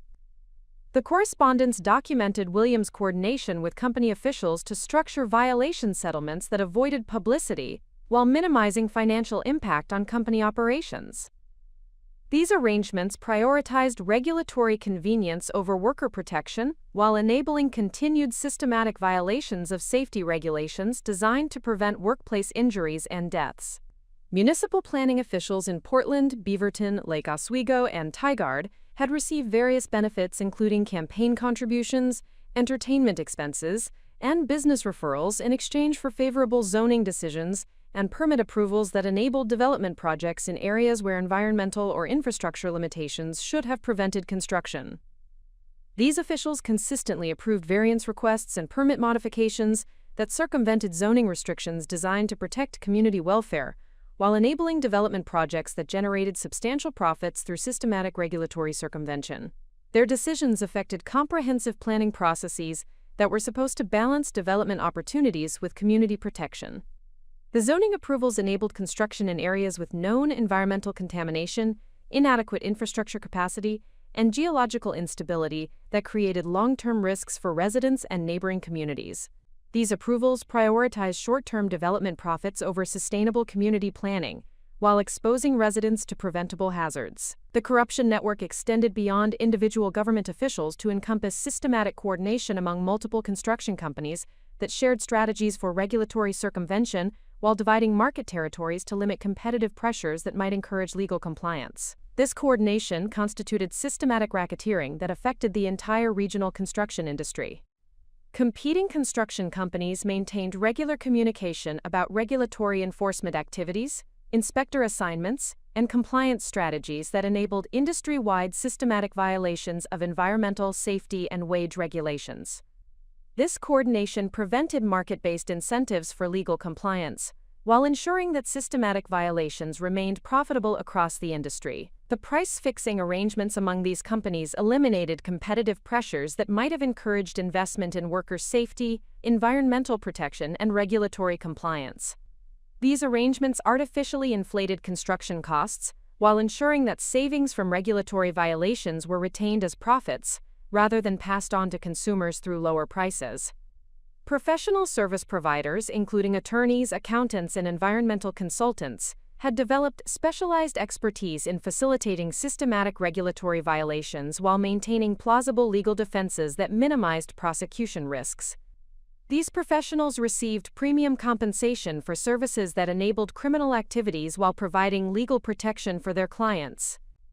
Environmental consulting firm Pacific Northwest Environmental Services had provided falsified contamination assessments, manipulated cleanup certifications, and coordinated deception of regulatory authorities across dozens of development projects throughout the region. Their professional credentials provided credibility for fraudulent reports that enabled systematic environmental crimes affecting multiple communities. Legal services were provided by Harrison Webb and Associates, a firm specializing in regulatory defense and government relations that maintained systematic relationships with corrupt officials while developing legal strategies that enabled criminal activities to continue with minimal risk of prosecution. Their expertise enabled sophisticated criminal enterprises that operated within technical legal boundaries while violating the intent of regulatory systems. Accounting services were provided by Mitchell Anderson Financial Services, which specialized in complex financial structures that concealed criminal proceeds while providing tax advantages and legal protections for clients engaged in systematic regulatory violations. Their expertise enabled money laundering and financial fraud that supported extensive criminal enterprises. The financial scope of this corruption network involved tens of millions of dollars in systematic fraud, environmental crimes, and regulatory violations that affected thousands of workers and numerous communities throughout the region. The sophisticated coordination among participants demonstrated conscious criminal enterprise rather than isolated instances of regulatory non-compliance. The evidence revealed systematic patterns of criminal activity that extended over more than a decade, while affecting multiple industries and government agencies throughout Oregon and Washington. The scope of victimization included construction workers, housing residents, and entire communities that experienced environmental contamination and infrastructure failures resulting from systematic regulatory circumvention. The health consequences of these criminal activities would continue affecting victims for decades through increased cancer rates, developmental disabilities, and respiratory diseases caused by environmental contamination that was deliberately concealed from affected communities. The financial costs of medical treatment for these conditions would burden families and healthcare systems, while the perpetrators enjoyed profits generated through systematic harm to public health. The workers affected by systematic safety violations and wage theft included thousands of individuals who provided essential labor for regional development, while being denied appropriate protections and fair compensation. These workers included disproportionate numbers of immigrant and minority individuals who lacked resources to challenge systematic exploitation while supporting families through dangerous and underpaid employment. The communities affected by environmental contamination included residential neighborhoods, schools, and commercial areas where residents experienced elevated health risks without understanding that their conditions resulted from deliberate decisions to avoid environmental protection costs. These communities included vulnerable populations who lacked resources to investigate or address environmental health threats. The systematic nature of these criminal activities demonstrated sophisticated planning and coordination that enabled extensive harm while avoiding accountability through corruption of oversight systems designed to prevent exactly these types of violations. The participants possessed substantial resources and professional expertise that they used to facilitate, rather than prevent, systematic harm to vulnerable populations. My analysis of this corruption network provided comprehensive understanding of the criminal enterprise that had enabled the Mansfield family's systematic violations while protecting them from accountability for over a decade. The scope of coordination and the systematic nature of the violations demonstrated conscious criminal conspiracy that violated numerous federal laws, including racketeering, conspiracy, and systematic fraud. The evidence I had accumulated documented not only individual criminal acts but also the comprehensive system of corruption that enabled systematic violations while protecting perpetrators from accountability. This evidence provided the foundation for federal prosecution that could dismantle the entire corruption network while ensuring accountability for all participants in the criminal enterprise. The complexity of this criminal network required coordinated law enforcement response involving multiple federal agencies with specialized expertise in environmental crimes, public corruption, organized crime, and financial fraud. The scope of the violations and the number of victims affected would likely attract significant federal prosecution resources capable of addressing crimes of this magnitude and sophistication. However, the power and political connections that had enabled this corruption network also created substantial risks for anyone who attempted to expose their operations. The systematic coordination among government officials, business leaders, and professional service providers provided early warning systems and protective resources that could be used to prevent prosecution or retaliate against witnesses. The woman they dismissed as intellectually inadequate had systematically documented a comprehensive criminal enterprise that extended throughout the regional construction industry and regulatory system, while affecting thousands of victims across multiple communities. Their assumption that social class differences prevented me from understanding complex business relationships had provided me with unprecedented access to evidence that could destroy their entire corruption network while ensuring justice for their numerous victims. The 7th month of my investigation brought unexpected challenges that tested my resolve and threatened to derail the comprehensive case I had been building against the Mansfield family's criminal enterprise. These obstacles emerged from multiple directions simultaneously, creating a crisis that required every skill I had developed in strategic thinking and risk management, while maintaining my cover within the family structure. The first major setback occurred when Victor announced his decision to implement enhanced security measures throughout the family estate and business operations. This announcement came during a family dinner that initially appeared routine, but Victor's casual mention of security upgrades revealed significant changes that would substantially limit my access to the evidence collection opportunities that had made my investigation possible. The security enhancements included installation of advanced surveillance systems throughout the family home, with particular focus on Victor's private office, where I had conducted much of my document analysis. The new cameras would monitor access to sensitive areas while creating digital records of all movement that could be reviewed to identify unauthorized activities or suspicious behavior patterns. Additionally, Victor announced the implementation of electronic document management systems that would replace the physical filing systems I had been systematically examining. The transition to digital storage would occur over the following month, with all historical documents being scanned and archived in secure electronic formats that required specific access credentials and created audit trails of all document access activities. The most concerning development was Victor's decision to engage professional security consultants to conduct comprehensive vulnerability assessments of both family and business operations. These assessments would examine potential threats from competitors, disgruntled employees, regulatory investigators, and other sources that might seek unauthorized access to sensitive information or attempt to harm family interests. The security consultant Victor selected was Catherine Hayes, a former Federal Bureau of Investigation agent who specialized in corporate security and threat assessment for high-net-worth families. Hayes possessed extensive experience in investigating white-collar crimes and protecting clients from regulatory scrutiny, making her particularly dangerous to my ongoing evidence collection activities. Hayes's initial assessment involved comprehensive interviews with all family members about their security concerns, daily routines, and potential vulnerabilities that might be exploited by hostile parties. Her questioning techniques were sophisticated and designed to identify inconsistencies in behavior or attitude that might indicate security compromises or potential threats to family interests. During my interview with Hayes, I needed to maintain perfect consistency with my established persona as Thomas's supportive wife, while providing responses that would not trigger additional scrutiny or investigation. The challenge required careful balance between appearing cooperative and helpful, while avoiding any revelations that might compromise my investigation activities. Hayes's questions focused extensively on my background, professional activities, and relationships outside the family structure. She expressed particular interest in my volunteer work with community organizations and my interactions with clients through my accounting practice. Her expertise enabled her to identify potential vulnerabilities that less experienced security personnel might overlook. The most dangerous aspect of Hayes's investigation was her systematic review of family financial records and communication patterns to identify potential security breaches or unauthorized access to sensitive information.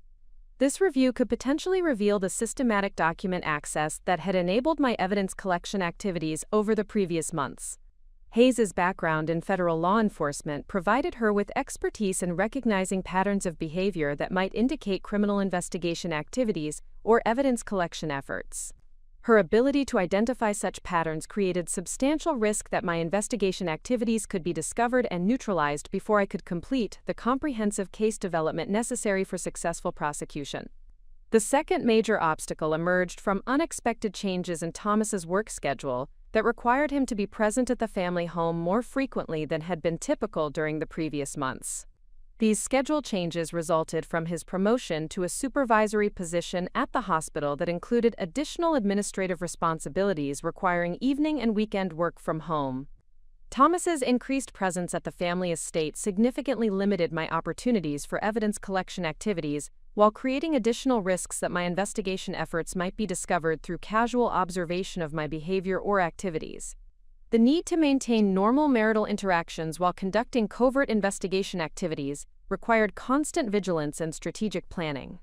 The challenge was compounded by Thomas's genuine concern about my emotional state and stress levels, which he had begun to notice despite my efforts to maintain normal behavior patterns. His medical training enabled him to recognize signs of psychological stress and sleep deprivation that resulted from the dual pressures of maintaining my family relationships while conducting comprehensive criminal investigation activities. The security enhancements included installation of advanced surveillance systems throughout the family home, with particular focus on Victor's private office, where I had conducted much of my document analysis. The new cameras would monitor access to sensitive areas while creating digital records of all movement that could be reviewed to identify unauthorized activities or suspicious behavior patterns. Additionally, Victor announced the implementation of electronic document management systems that would replace the physical filing systems I had been systematically examining. The transition to digital storage would occur over the following month, with all historical documents being scanned and archived in secure electronic formats that required specific access credentials and created audit trails of all document access activities. The most concerning development was Victor's decision to engage professional security consultants to conduct comprehensive vulnerability assessments of both family and business operations. These assessments would examine potential threats from competitors, disgruntled employees, regulatory investigators, and other sources that might seek unauthorized access to sensitive information or attempt to harm family interests. The security consultant Victor selected was Catherine Hayes, a former Federal Bureau of Investigation agent who specialized in corporate security and threat assessment for high-net-worth families. Hayes possessed extensive experience in investigating white-collar crimes and protecting clients from regulatory scrutiny, making her particularly dangerous to my ongoing evidence collection activities. Hayes's initial assessment involved comprehensive interviews with all family members about their security concerns, daily routines, and potential vulnerabilities that might be exploited by hostile parties. Her questioning techniques were sophisticated and designed to identify inconsistencies in behavior or attitude that might indicate security compromises or potential threats to family interests. During my interview with Hayes, I needed to maintain perfect consistency with my established persona as Thomas's supportive wife, while providing responses that would not trigger additional scrutiny or investigation. The challenge required careful balance between appearing cooperative and helpful while avoiding any revelations that might compromise my investigation activities. Hayes's questions focused extensively on my background, professional activities, and relationships outside the family structure. She expressed particular interest in my volunteer work with community organizations and my interactions with clients through my accounting practice. Her expertise enabled her to identify potential vulnerabilities that less experienced security personnel might overlook. The most dangerous aspect of Hayes's investigation was her systematic review of family financial records and communication patterns to identify potential security breaches or unauthorized access to sensitive information. This review could potentially reveal the systematic document access that had enabled my evidence collection activities over the previous months. Hayes's background in federal law enforcement provided her with expertise in recognizing patterns of behavior that might indicate criminal investigation activities or evidence collection efforts. Her ability to identify such patterns created substantial risk that my investigation activities could be discovered and neutralized before I could complete the comprehensive case development necessary for successful prosecution. The second major obstacle emerged from unexpected changes in Thomas's work schedule that required him to be present at the family home more frequently than had been typical during the previous months. These schedule changes resulted from his promotion to a supervisory position at the hospital that included additional administrative responsibilities requiring evening and weekend work from home. Thomas's increased presence at the family estate significantly limited my opportunities for evidence collection activities, while creating additional risks that my investigation efforts might be discovered through casual observation of my behavior or activities. The need to maintain normal marital interactions while conducting covert investigation activities required constant vigilance and strategic planning. The challenge was compounded by Thomas's genuine concern about my emotional state and stress levels, which he had begun to notice despite my efforts to maintain normal behavior patterns. His medical training enabled him to recognize signs of psychological stress and sleep deprivation that resulted from the dual pressures of maintaining my family relationships while conducting comprehensive criminal investigation activities. Thomas's growing awareness of my emotional condition created pressure to provide explanations for behavioral changes that might compromise my investigation activities if he became suspicious about the true source of my stress. The need to manage his concerns while protecting my investigation required careful psychological management that balanced his emotional needs with operational security requirements. The third significant setback involved unexpected legal complications related to my professional accounting practice that threatened to create conflicts with my investigation timeline and resource allocation.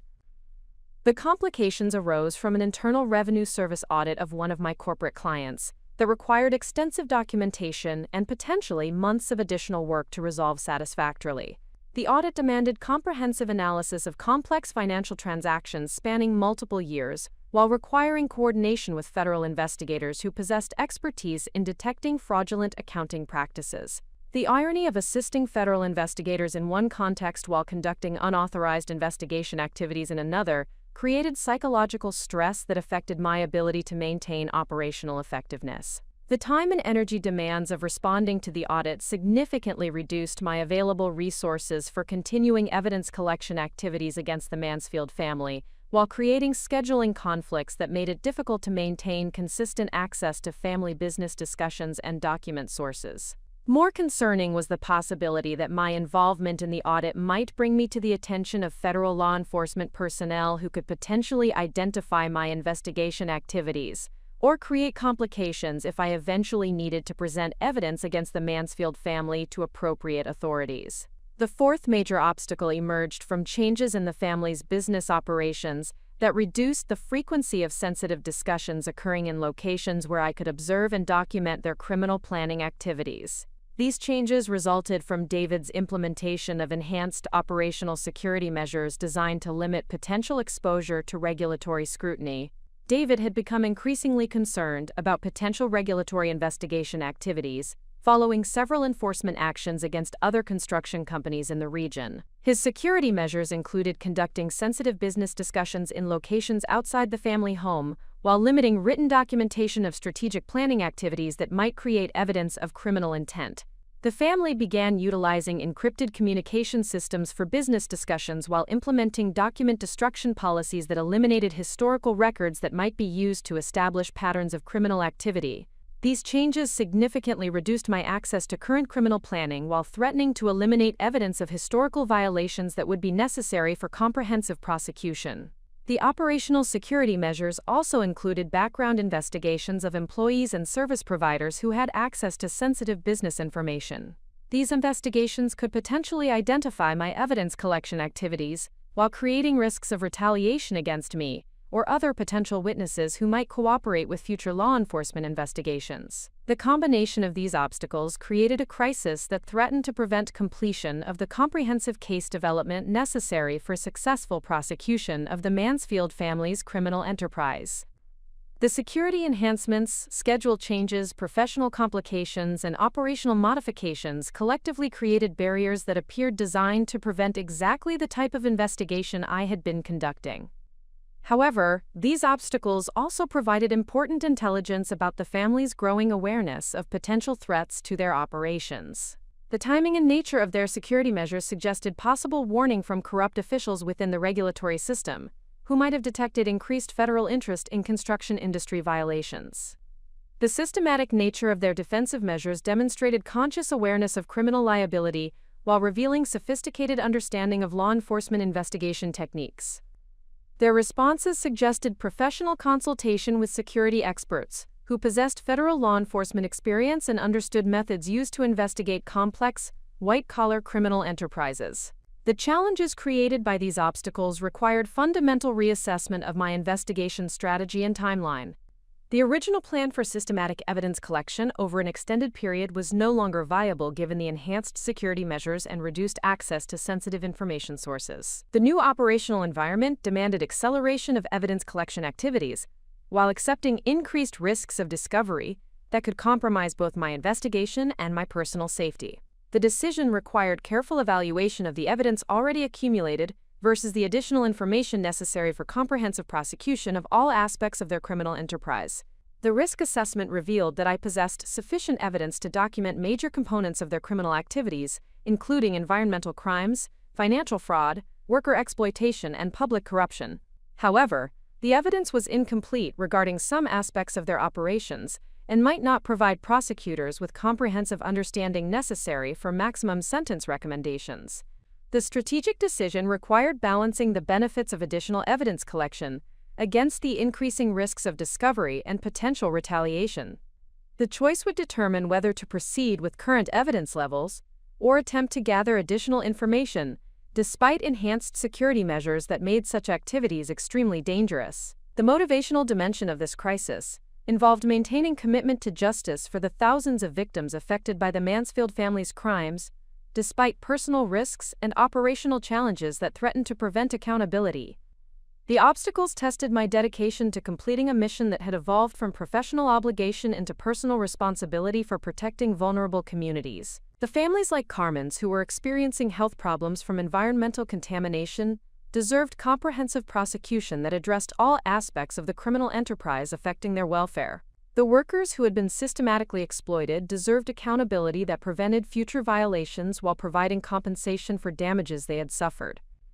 The communities that had been systematically deceived about environmental hazards and infrastructure safety deserved full disclosure of the risks they faced while receiving resources necessary for addressing contamination and protecting future generations from similar harm. The woman they had dismissed as intellectually inferior had encountered obstacles designed to prevent exactly the type of investigation she had been conducting, but her commitment to justice for their victims provided motivation that transcended personal safety considerations, while demanding strategic adaptation that could overcome enhanced security measures through superior planning and execution. The 8th month of my investigation brought unexpected assistance from sources I had never anticipated, demonstrating how moral courage can inspire others to take principled action despite personal risks. These allies emerged organically from within the systems that the Mansfield family had corrupted, proving that integrity persists even in environments where corruption appears to dominate institutional behavior. The first ally revealed herself during my continued volunteer work at the Community Family Support Center, where I had maintained my commitment to serving immigrant families despite the personal challenges created by my investigation activities. Dr. Jennifer Walsh, a pediatrician at Oregon Health Sciences University, had been providing medical services to families affected by the environmental contamination in the East Side Garden Apartments development.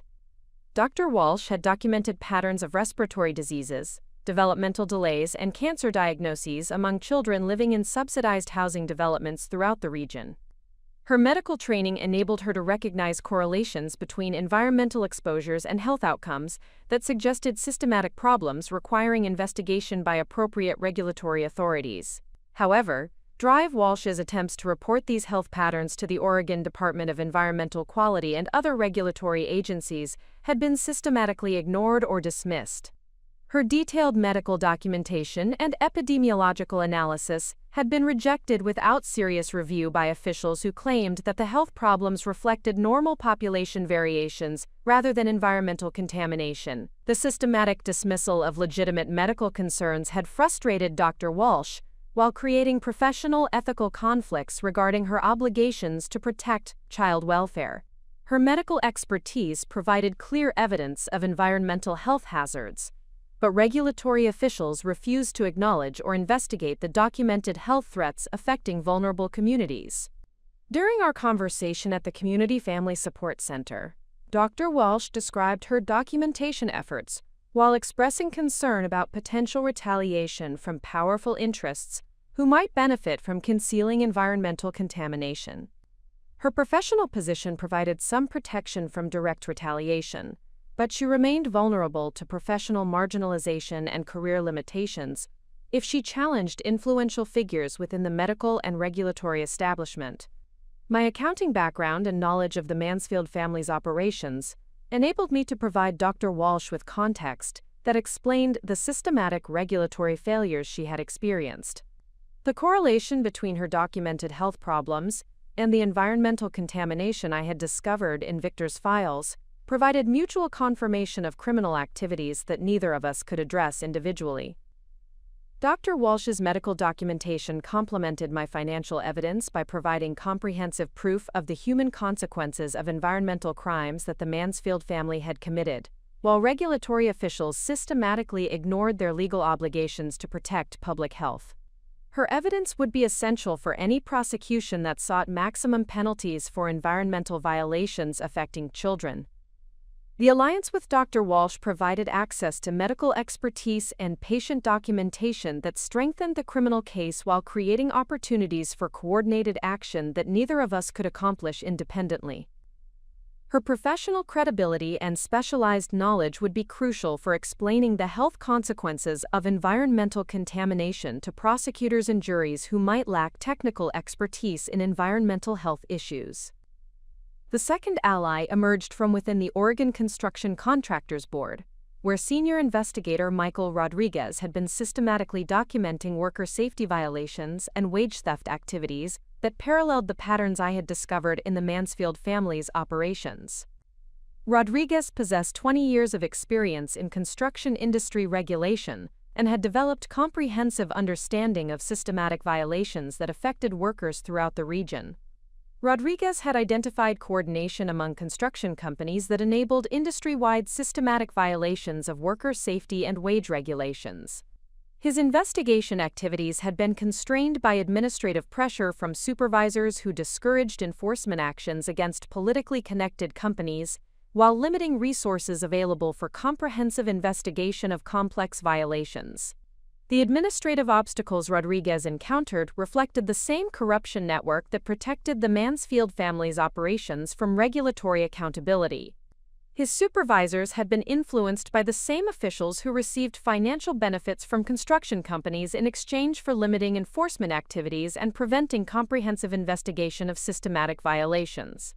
Rodriguez's documentation efforts had been comprehensive despite administrative obstacles, creating detailed records of safety violations, wage theft, and systematic worker exploitation that affected thousands of employees across dozens of construction companies throughout Oregon and Washington. His evidence provided crucial support for the worker exploitation aspects of the criminal case I was developing. My introduction to Rodriguez occurred through Dr. Walsh, who had encountered him during her own efforts to report environmental health hazards to regulatory authorities. Rodriguez had been investigating worker exposure to hazardous materials at construction sites that created the environmental contamination affecting residential areas where Dr. Walsh's patients lived. The conversation with Rodriguez revealed that his investigation activities had been systematically undermined by administrative pressure, while his evidence had been suppressed through bureaucratic procedures designed to prevent effective enforcement of worker protection regulations. His experience demonstrated how corruption within regulatory agencies prevented accountability for systematic worker exploitation. Rodriguez possessed detailed knowledge of the procedural requirements and evidence standards necessary for successful federal prosecution of construction industry violations. His regulatory experience provided strategic guidance that was essential for presenting evidence in formats that federal prosecutors could use effectively, while ensuring that all legal requirements were satisfied.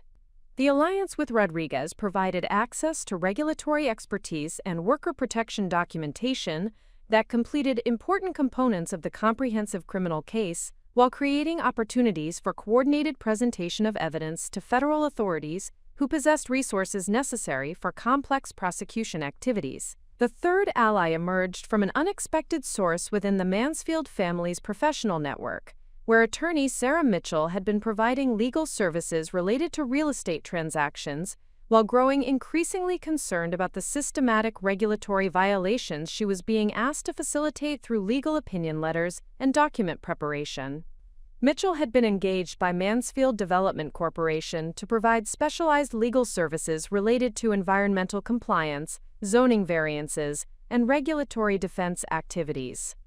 Her work required detailed knowledge of the company's operations, while creating professional obligations to ensure that legal advice supported lawful activities rather than criminal violations.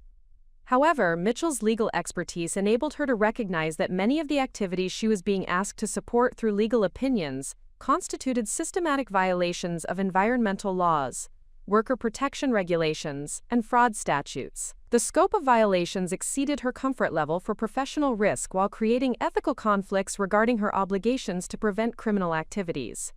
Mitchell's decision to contact me reflected her recognition that the evidence I might possess could provide context necessary for understanding the full scope of the criminal enterprise she had been inadvertently supporting. Her legal background enabled her to appreciate the significance of systematic patterns, while understanding the federal prosecution requirements that would be necessary for comprehensive accountability. The conversation with Mitchell revealed sophisticated legal strategies that the Mansfield family had used to structure their criminal activities while maintaining technical compliance with certain regulatory requirements.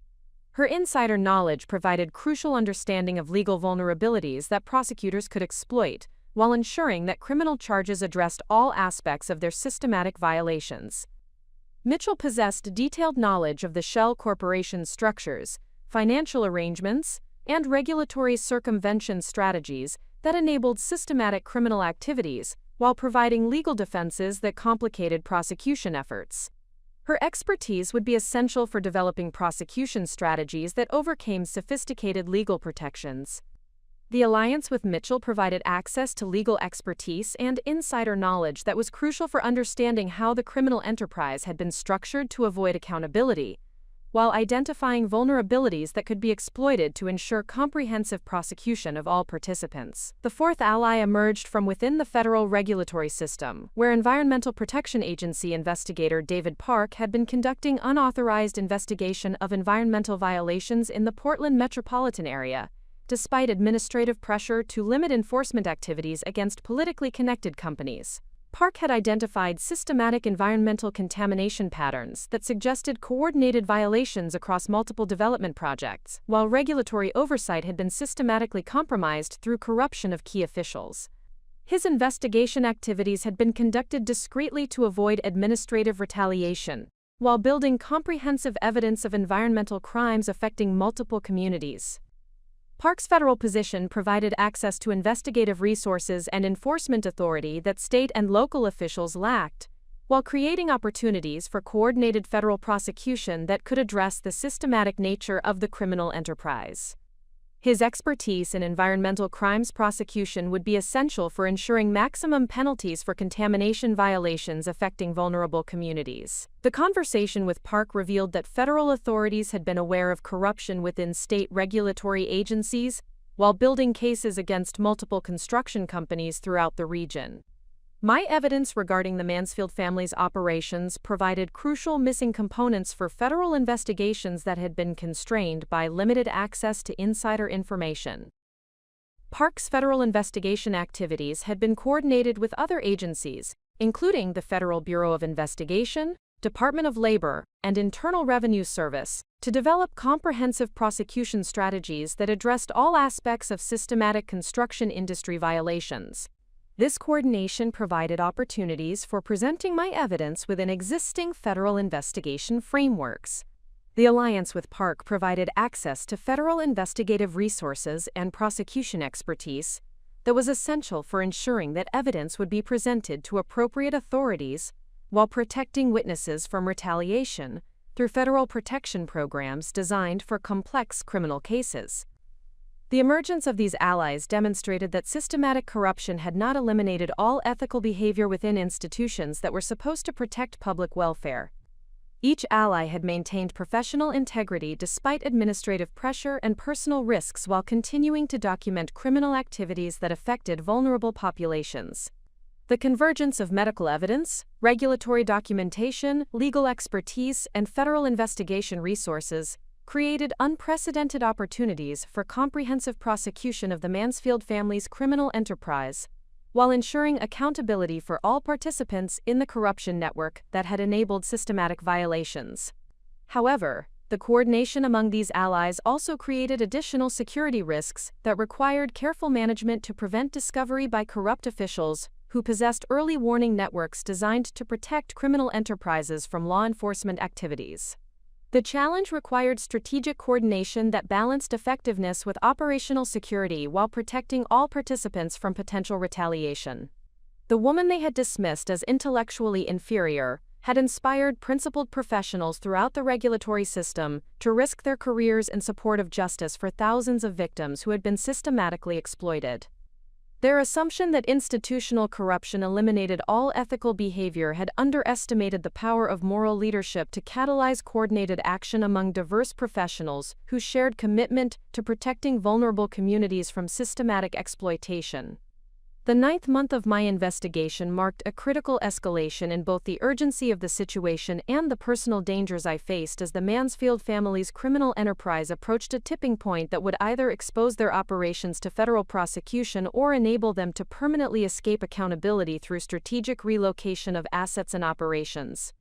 The escalation began with Victor's announcement during a family dinner that Mansfield Development Corporation had received preliminary approval for its largest project to date, a mixed-use development encompassing over 200 acres in southeast Portland that would include residential housing, commercial facilities, and light industrial operations. The project represented a potential profit opportunity exceeding $50 million, while affecting thousands of future residents and workers. However, my analysis of the project documentation revealed that the development site contained extensive environmental contamination from previous industrial operations that would require remediation costs exceeding $20 million to address appropriately. Victor's strategy involved concealing this contamination through falsified environmental assessments, while proceeding with construction activities that would permanently seal contaminated soil beneath residential foundations and commercial facilities. The timeline for this project created immediate urgency for my investigation activities, because construction was scheduled to begin within 60 days of final permit approvals. Once construction commenced, the environmental contamination would become permanently inaccessible for proper remediation, while thousands of residents would be exposed to dangerous chemicals that could cause cancer, developmental disabilities, and respiratory diseases throughout their lifetimes. The scale of potential victimization from this single project exceeded all previous Mansfield Development Corporation violations, combined while representing systematic environmental crime that could affect multiple generations of families who would live and work in the contaminated area. The knowledge that I possessed evidence necessary to prevent this catastrophic harm created moral obligations that transcended personal safety considerations. Simultaneously, the coordinated investigation activities with my professional allies had begun attracting attention from corrupt officials within the regulatory system who possessed early warning networks designed to protect criminal enterprises from law enforcement scrutiny. EPA investigator David Park reported increased administrative pressure to terminate his environmental investigation activities, while his supervisors demanded explanations for resource allocation that suggested unauthorized investigation efforts. Dr. Jennifer Walsh experienced similar pressure through hospital administration officials who questioned her research activities and community health documentation efforts. The pressure included suggestions that her medical research might exceed appropriate professional boundaries while creating potential liability issues for the medical center that employed her services. Up next, you've got 2 more standout stories right on your screen. If this one hit the mark, you won't want to pass these up. Just click and check them out. And don't forget to subscribe and turn on the notification bell so you don't miss any upload from us.